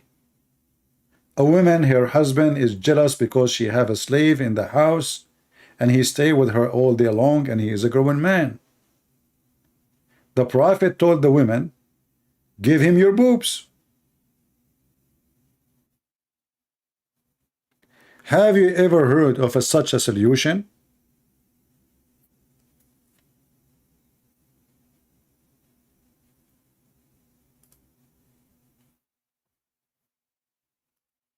You are jealous from your wife, or a man who see his wife, your wife alone. So now what we will say? Well, give him your boobs.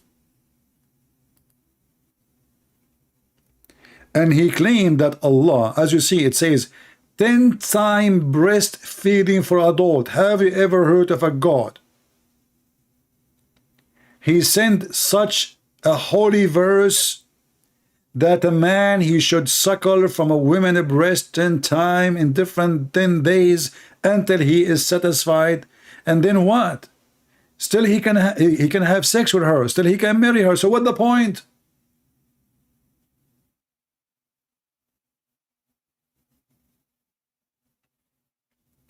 And then Aisha, she start ordering her sisters and her nieces, anyone want to enter upon her have to suckle from her sisters. Can you believe it?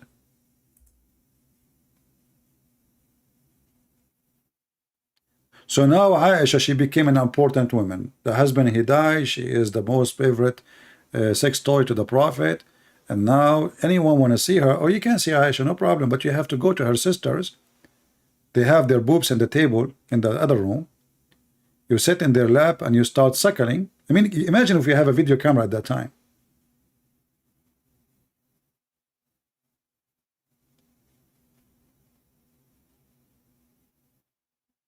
This is a story here of a guy. He wanted to see Aisha, but he did only 3 suckling. He did not have the 10, so he could not see Aisha. Bad luck. Man, you see, we are not lucky men these days. I wish we were alive in the time of Muhammad. You go to your neighbor, he said to you, you cannot stay with my wife alone. You have to suckle her 10 different times. So you choose a neighbor who his wife is so pretty, and you knock at his door. He said, brother, it is haram for me to enter your house when you are not here. So what about you tell your wife, brother, to suckle me 10 times? And because you are always hungry, you will never give up. And Muslims, how that will stop a desire of a man? Huh? How in the world that will do anything? Since when men, if a woman, she gave them her boobs, they will not get excited? In which culture is that? You know what? Your prophet, he have special intelligence, and obviously he is trying to pervert the society. He's Satan. He's establishing a pervert society. So a woman, she have to wear hijab according to Muslim today, which is not in the Quran, by the way. You see, the Quran says, if we go to the Quran, you see the Quran order the Muslim women to cover their breast, which is very funny. He just ordered them to give their breast. So now we have to cover our breast, but we have to give them our breast. Chapter 24, verse number 31, it says that women, they should lower their gaze.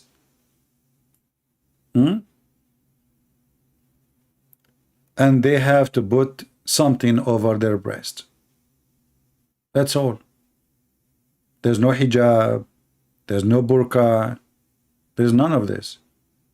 The hijab was an order from the caliphate to recognize who is the female slave and who is not. This is why there is a story of a female slave. She wore hijab. Umar ibn al-Khattab, he did beat her because she dressed hijab. And he said to her, are you trying to dress like a free woman? You see the Muslim, they say to you, Islam is against slavery. So this poor woman now, she don't want to enter a place. She is serving those men who they are hungry to rape her. She cover herself, you know, seeking maybe they will not look at me as sexual way. They will not jump on me. Omar, he started beating her. He hit her in her head. And he said to her, are you trying to make yourself equal to a free woman? In the time of Muhammad and after that, the Muslims, they have 100 times more women who they are slaves from women who they are free.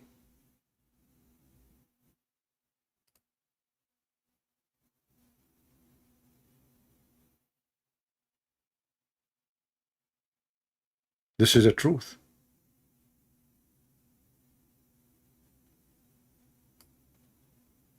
Let me see if I can find this hadith in English.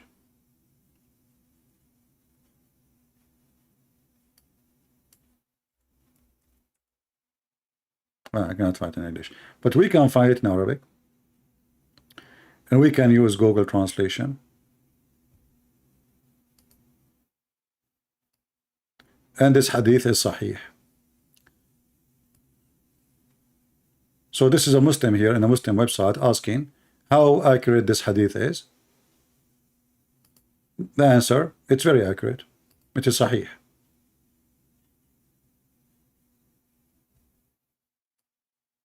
He did beat her, and he told her, are you trying to dress like a free woman?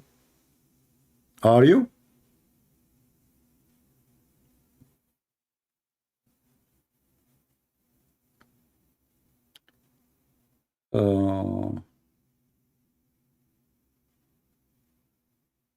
Translation is coming very horrible here.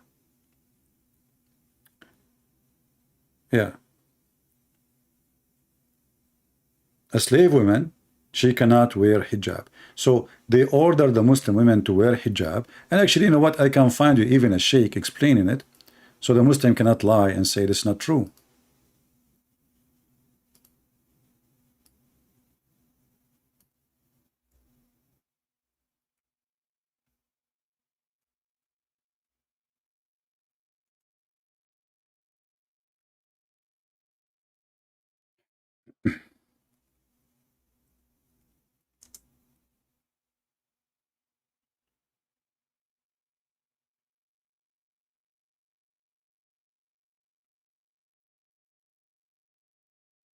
Trying to remember the sheikh name.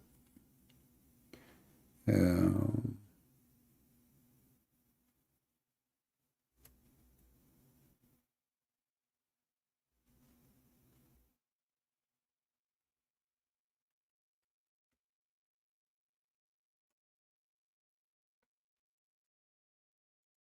me a minute.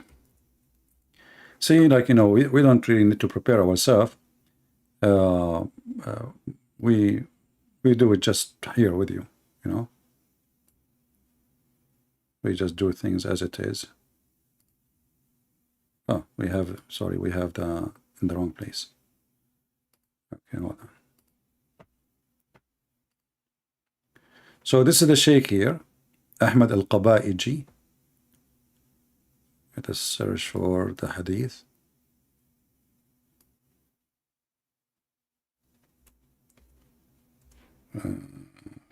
For the video.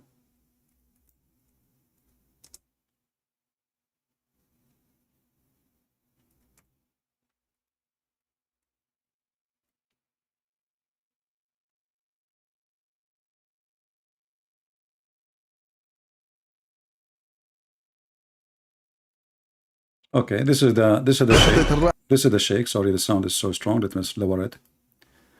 This is the sheikh, and he is sitting in the mosque, and they are asking him a question about the hijab. He said hijab is not in the Quran. The Quran says a woman, she have to cover her breast, chest. The hijab was an order from the caliphate, so they can discriminate.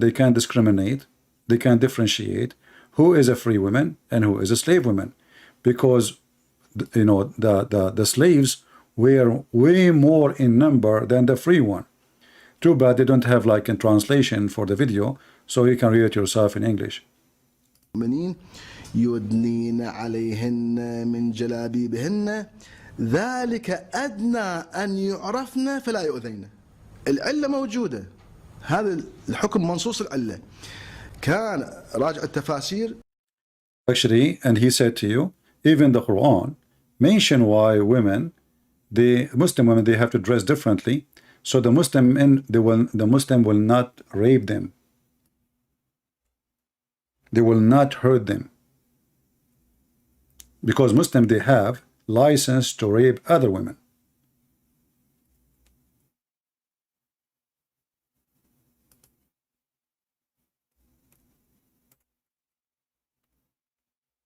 I will give you the video for those who speak Arabic. All right. If you go in the Quran here, this verse is say even why Muslims women, they have to dress differently, so the Muslim men will not target them, and they will target only non-Muslims. Chapter 33, verse number 59. And this is additional proof that Muhammad is a very filthy, satanic man. Look what it says here. So, O Prophet, tell your wives and your daughters and the women and of believers to draw their cloaks, their you know, like their clothes down over their body, and then it says here, so that they will be better, that they should be known as free, respectable women. Do you see the proof? Did you see the proof? So what Muslim men they do, they force women who they are not free to dress like hookers. They cannot dress in a modesty. They are sex slaves. Muslim women, they never been ordered to have hijab, but their clothes, their dress code is different, so only just to be recognized from women who they are allowed to rape, so they will not be heard. Actually, here you see it says, so as not to be annoyed. What do you mean annoyed? Change the translator just to show you how this religion is evil. It doesn't say annoyed. They will not get hurt. I will change the translator. Very evil, satanic cult. Look here, so they will be recognized and not be harassed. Do you see it? So the reason for the hijab, or sorry, for the Muslim code dress, so Muslim men, they can be pervert with only non-Muslim women. So when they see a Muslim woman, they knew her from her clothes, so they leave alone, and they will go after a woman she is not a believer. This is the chapter 33, verse number 59. And actually here even translation is false. It says you will be hurt, they will be raped, not harassed.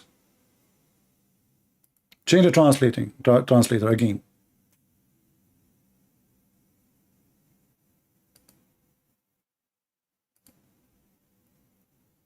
Isn't it really enough to prove that this is satanic? Imagine if Jesus says, only if you see a Christian, a woman, she is not a Christian, you can molest her, you can kill her, you can rape her, and you know, you can do whatever you want with her.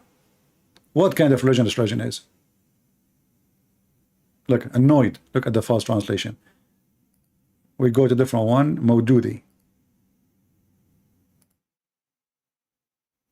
What a coward man. Look at the translation here. So they will be recognized and not molested. Did you see it? People, do you see it? Actually, maybe we should make a video just for this, so people will learn the truth about the hijab and the clothing of Muslim women. Not because they are modest, because Islam is against modesty. Because Muslim men, they are encouraged to rape non-Muslim women. So the whole purpose is just to recognize them and not molested. By who? By Muslim men. So a Muslim woman, she walk in the street, now she is wearing those clothes, so the Muslim, they will know she is not to touch.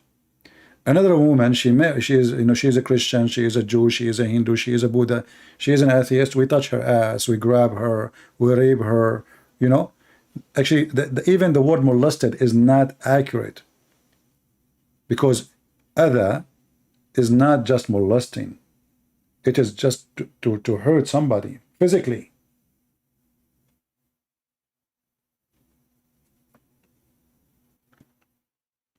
And this is additional proof that Muhammad is the last one who can teach morality. And the funny is, the verse after it is speaking about what? Speaking about the hypocrite. I mean, do you see this satanic cult? Who is the hypocrite? The man who is teaching his men. If you see a woman, she is not a Muslim, you molest her, you rape her, you touch her, you give her a finger, you lift up her skirt. Yet he claimed that he is coming to this earth to teach ethic.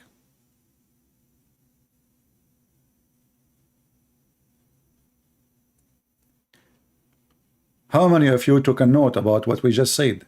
This is very important. How many of you took a note? This is chapter 33, verse number 59. Don't send me email later, contact me, says, hey, we can find this thing you said to us before.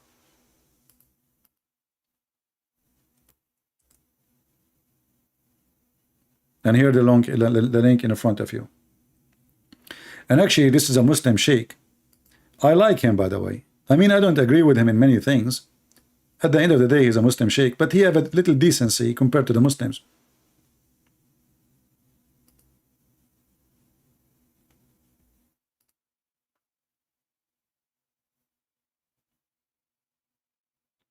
In his video, and he said in the video, because at that time, the Muslims, they have 100 more number of slaves, women slaves, from free slaves.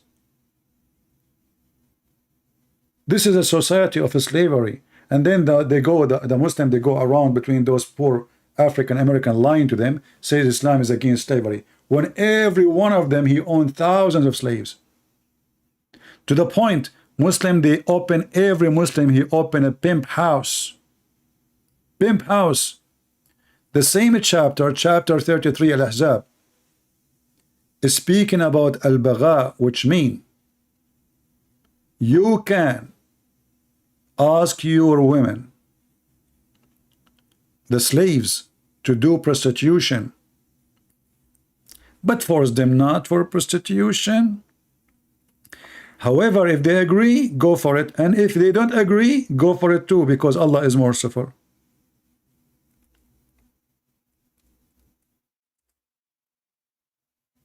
Actually, this is chapter 24, not 33. It was the verse 33. Chapter 24, verse number 33. And those who cannot find match, they should observe their contents until Allah provide them. Blah. Look how decent is religion. And then it says here,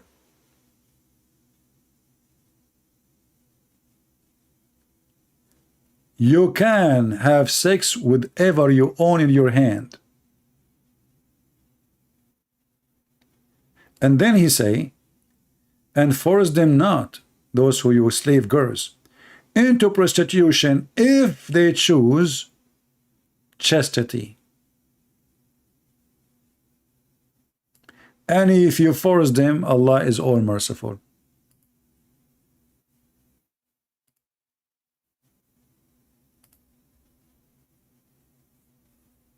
Do you see it?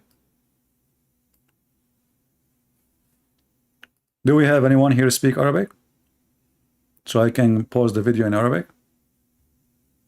If anyone speak Arabic here, I will pause the video for you in Arabic.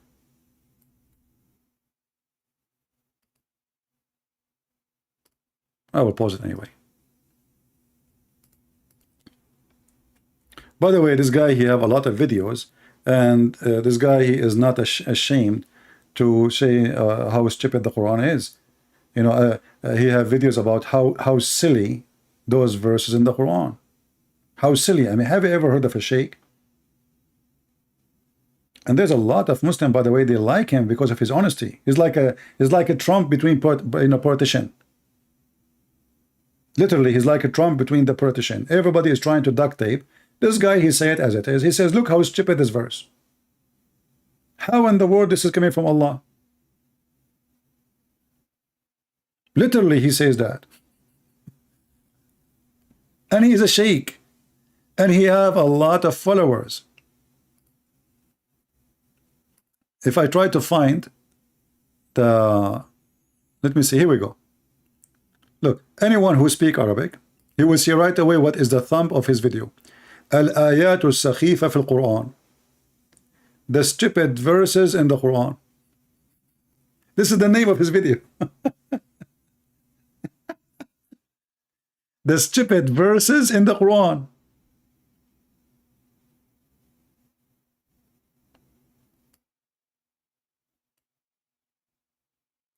He read them and he said to the Muslim, I challenge anyone, tell me how in the world this is coming from God. You tell me.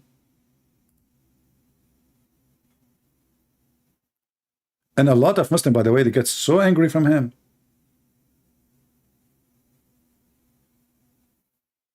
No, he's a Muslim, he's a Muslim. He's a Muslim.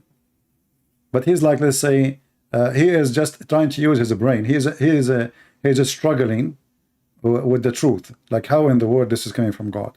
You know, if you watch his video, this one, you will die.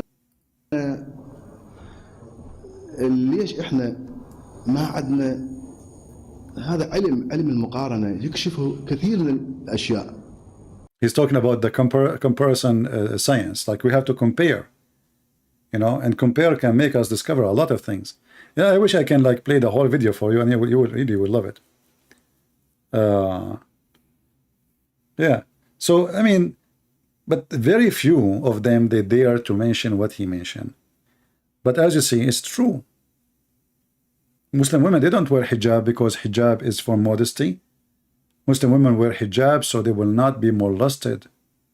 They will not be raped. So the Muslim men, they will recognize who is a woman, she is a Muslim, so we don't touch her. And who is a woman, she is not a Muslim, so we can rape her.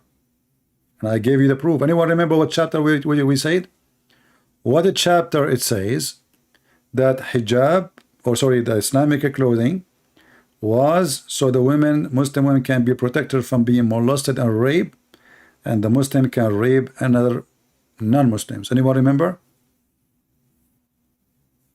Yeah, he's a Shia. He's a Shia Sheikh, yeah. What chapter we mentioned? About Muslim women, they wear clothing just to be differentiated, to be recognized. Let us see how many of you remember. No, yeah. 35, verse number 24 is, sorry, 24.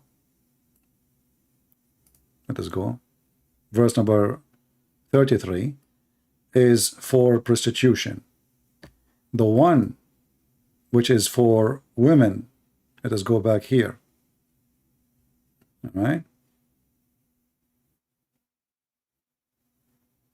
The women who they are dressed in a modesty way, as the Muslims they say.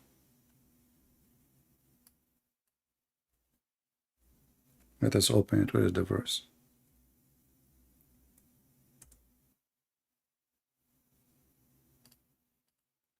Chapter 33, verse number 59, where it says that you force your wives and your women so they will be dressed differently. So Muslim women, they will not be molested or raped. It's just to be recognized, just to know. It's just a different clothing, so they will be known. So Muslim men will not target them in the street. This is how evil this garbage cult is.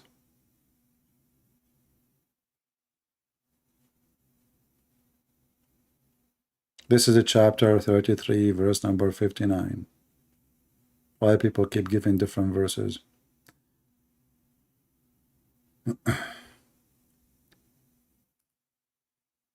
And you know, we can mention tons of stories about Muhammad, the naked Muhammad. Muhammad, he ran to the door to open a door for a man. Why Muhammad, he go to the door and he is totally naked to open his door? Let's say I have a delivery, I have a friend, I have somebody coming to my door. Can't I dress and then I go to the door and the man is totally naked, wearing nothing?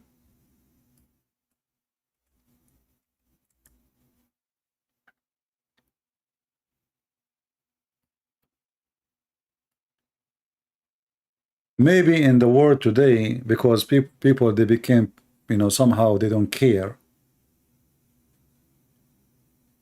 We live in a pervert world where everything is okay. And the other day I was watching like a live webcam in the street, you know. A woman, she stood in the street in the front of the webcam and she showed her breast. She took off her, she pulled down her shirt, showing her totally naked breast. So there's a lot of pervert, this is true. But we are talking about 1,400 years ago. You see, less than 100 years ago, the bikini was a long pant. And then the bikini or the pant or the underwear start shrinking and shrinking and shrinking and shrinking to the point they are not exist no more. But Islam shrink always. Islam have no bikini. Islam have no panty. Islam is nakedness. Read with me. This guy, he came to the Prophet. He knocked at his door. And he was not wearing anything. And if you read, it says it clearly that the man, Muhammad, he was totally naked. And the guy here is saying, this is the first time I see him naked and the last time. And then that Muhammad, he hugged him and he kissed him.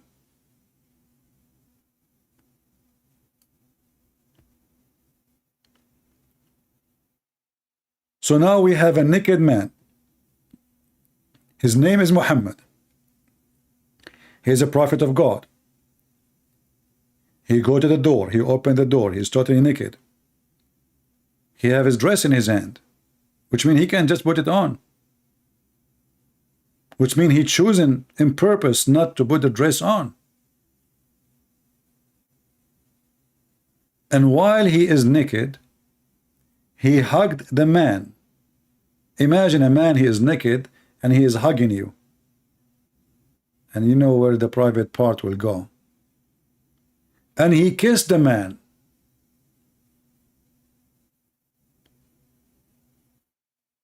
And then they say to us, Islam teach modesty. What about a man?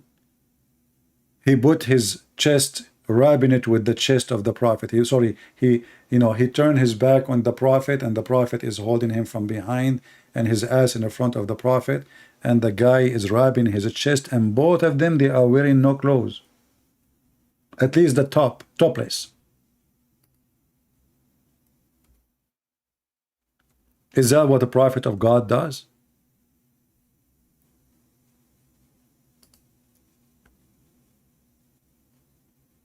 Muhammad is tickling a man.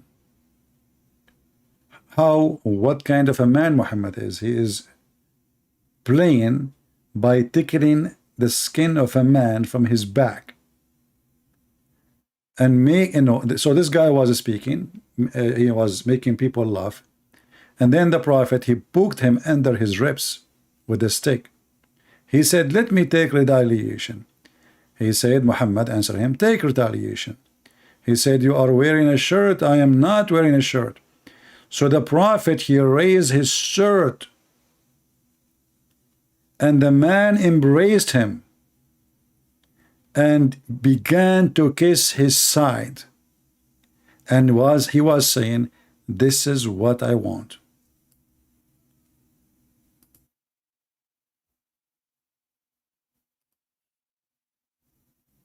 This is what I want.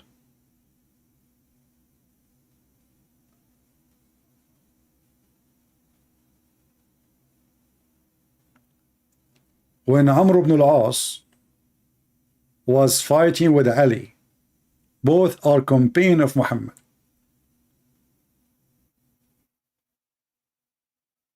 Do you know the one who was ruling Egypt by the order of the Prophet, what he did? Anyone knows? Two Muslim men, they are companion of Muhammad. And they are fighting by the sword, which means one of them have to die. What the other one he did to Ali? He bent over and uncovered his anus. When Ali is almost going to kill him, Ibn al-As, he lift up his dress, showing his butt and bending over to Ali.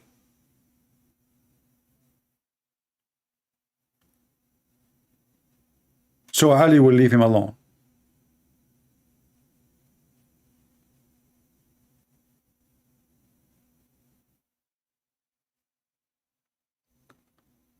We mentioned before many tons of hadith.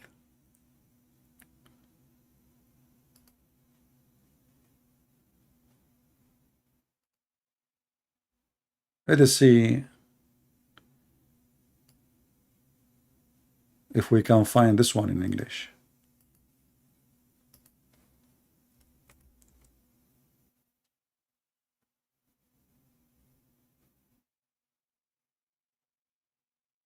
Maybe not. We can find it only in Arabic. This hadith is about Muhammad. Is the man is like rubbing his chest, rubbing his back with the chest of the Prophet. I mean, you can tell, you can tell how misery this story is. Muhammad sucking the tongues of boys, Muhammad wishing Osama to be a girl, and he's licking his face, and he will dress him like a girl. Muhammad wearing his wife's clothes. We repeated those many times. But as you see, Islam is the last religion can speak of something called modesty. Modesty is not Islam. Islam is the opposite. Satan, he just changed his clothes. So he will make what is not right, right. Like when I say to a Muslim, son of Muta, he get upset, right? Why? If you remember once he said to me, you are a son of Muta. I said, what does that mean? He said, your mother is a prostitute. So your prophet, he gave verse to you in the Quran. So your mother, she can be a prostitute? See, you see how they lie when they say this is marriage?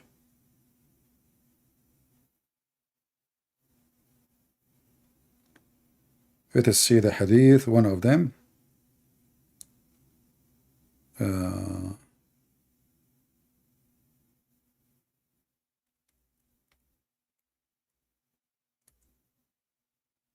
Look at this one as an example.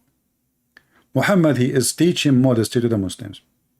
A Muslim man, he see a Muslim woman, he said to her, let us have sex together for 3 days, 3 nights, how much you charge me?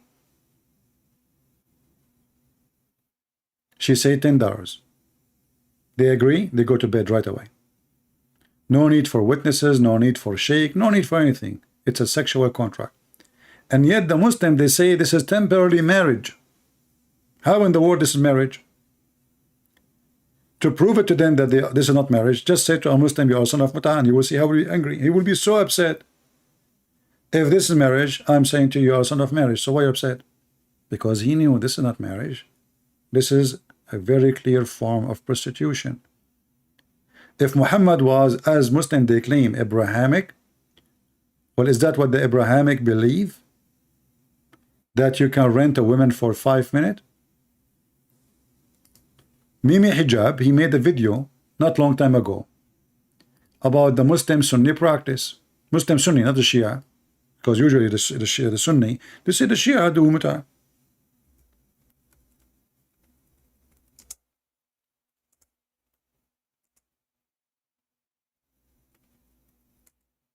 Muhammad Hijab, in his video, he spoke about how Muslim today, they are having sex, they are Muslim Sunni Sheikh, they marry a woman to a man for 5 minutes, 2 minutes.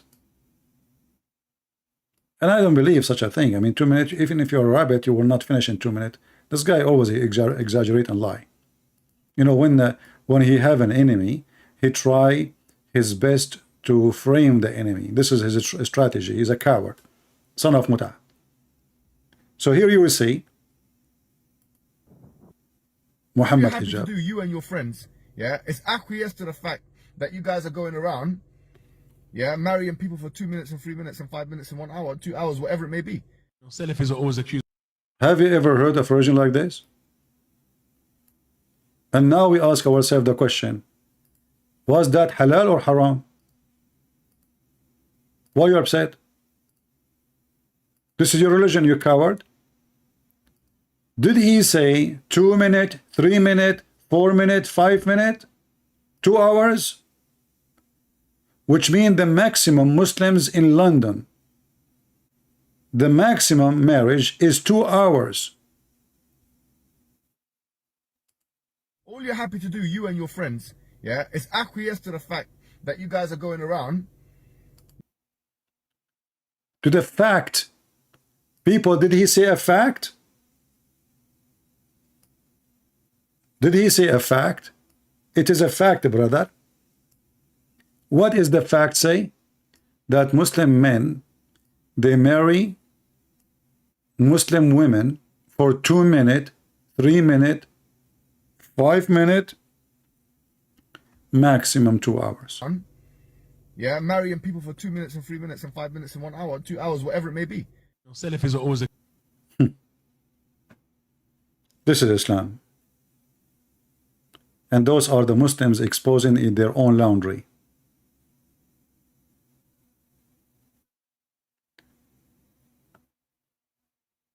I hope you enjoy this video and you learn something new today.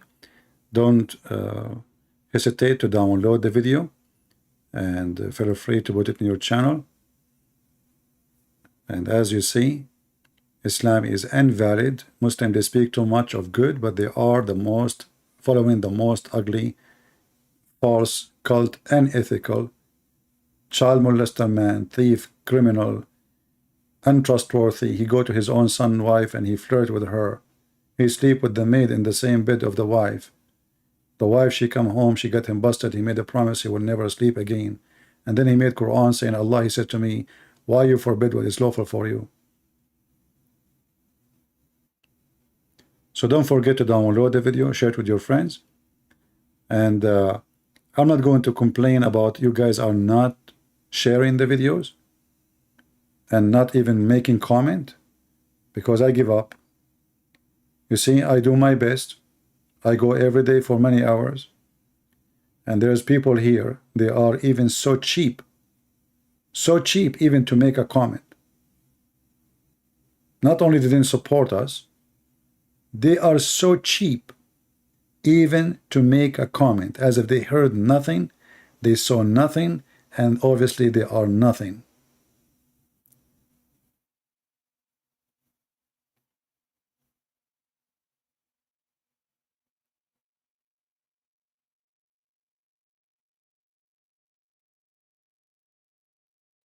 Can you talk about the Jewish Star of David, arm, hands, and Nazi or Muslim create first? This is a different topic. We can maybe some other time.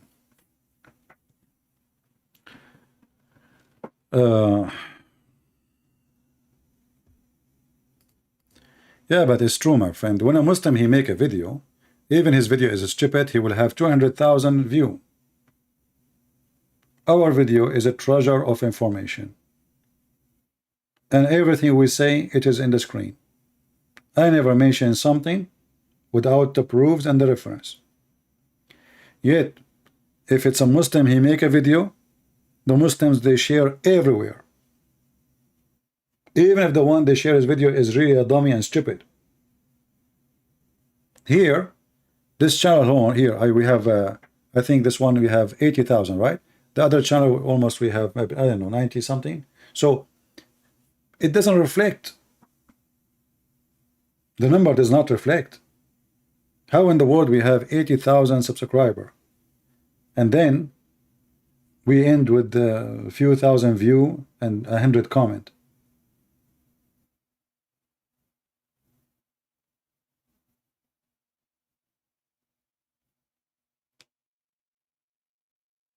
And don't blame YouTube.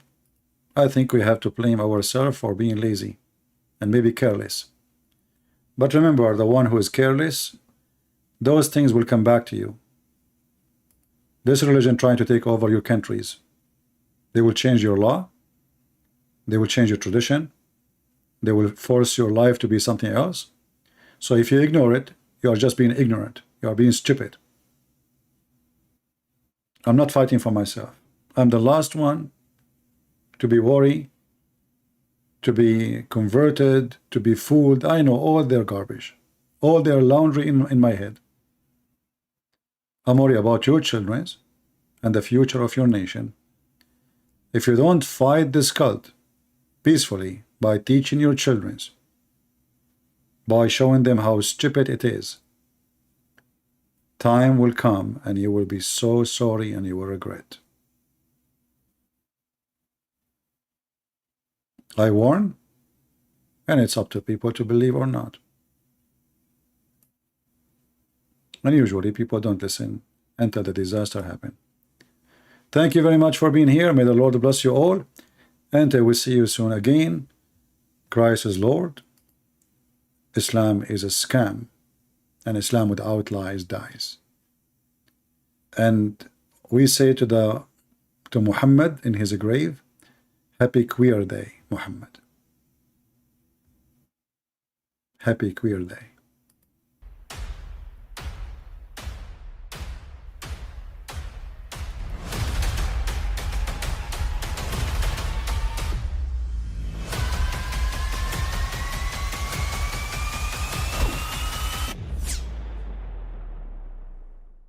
But I mean, again, he doesn't know who Gabriel is, right?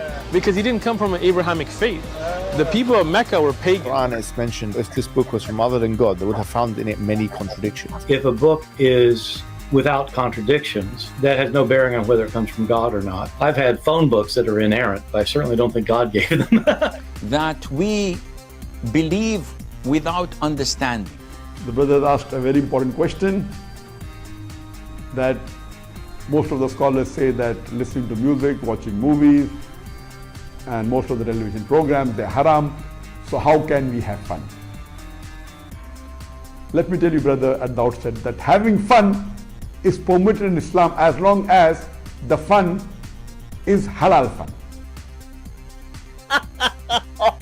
That the standard narrative has holes in it. The Prophet tells us because Satan or the devil sleeps over our nostrils. Those who oversleep and not pray Fajr on time, Satan urinates in their ears. I really do think Jesus was crucified and that he really was dead and buried. He thought that he was a son of God in the sense that he was specially chosen by God. I think Jesus really did think he was going to be the Messiah, the future king of Israel. I mean, that is, after all, why they crucified him.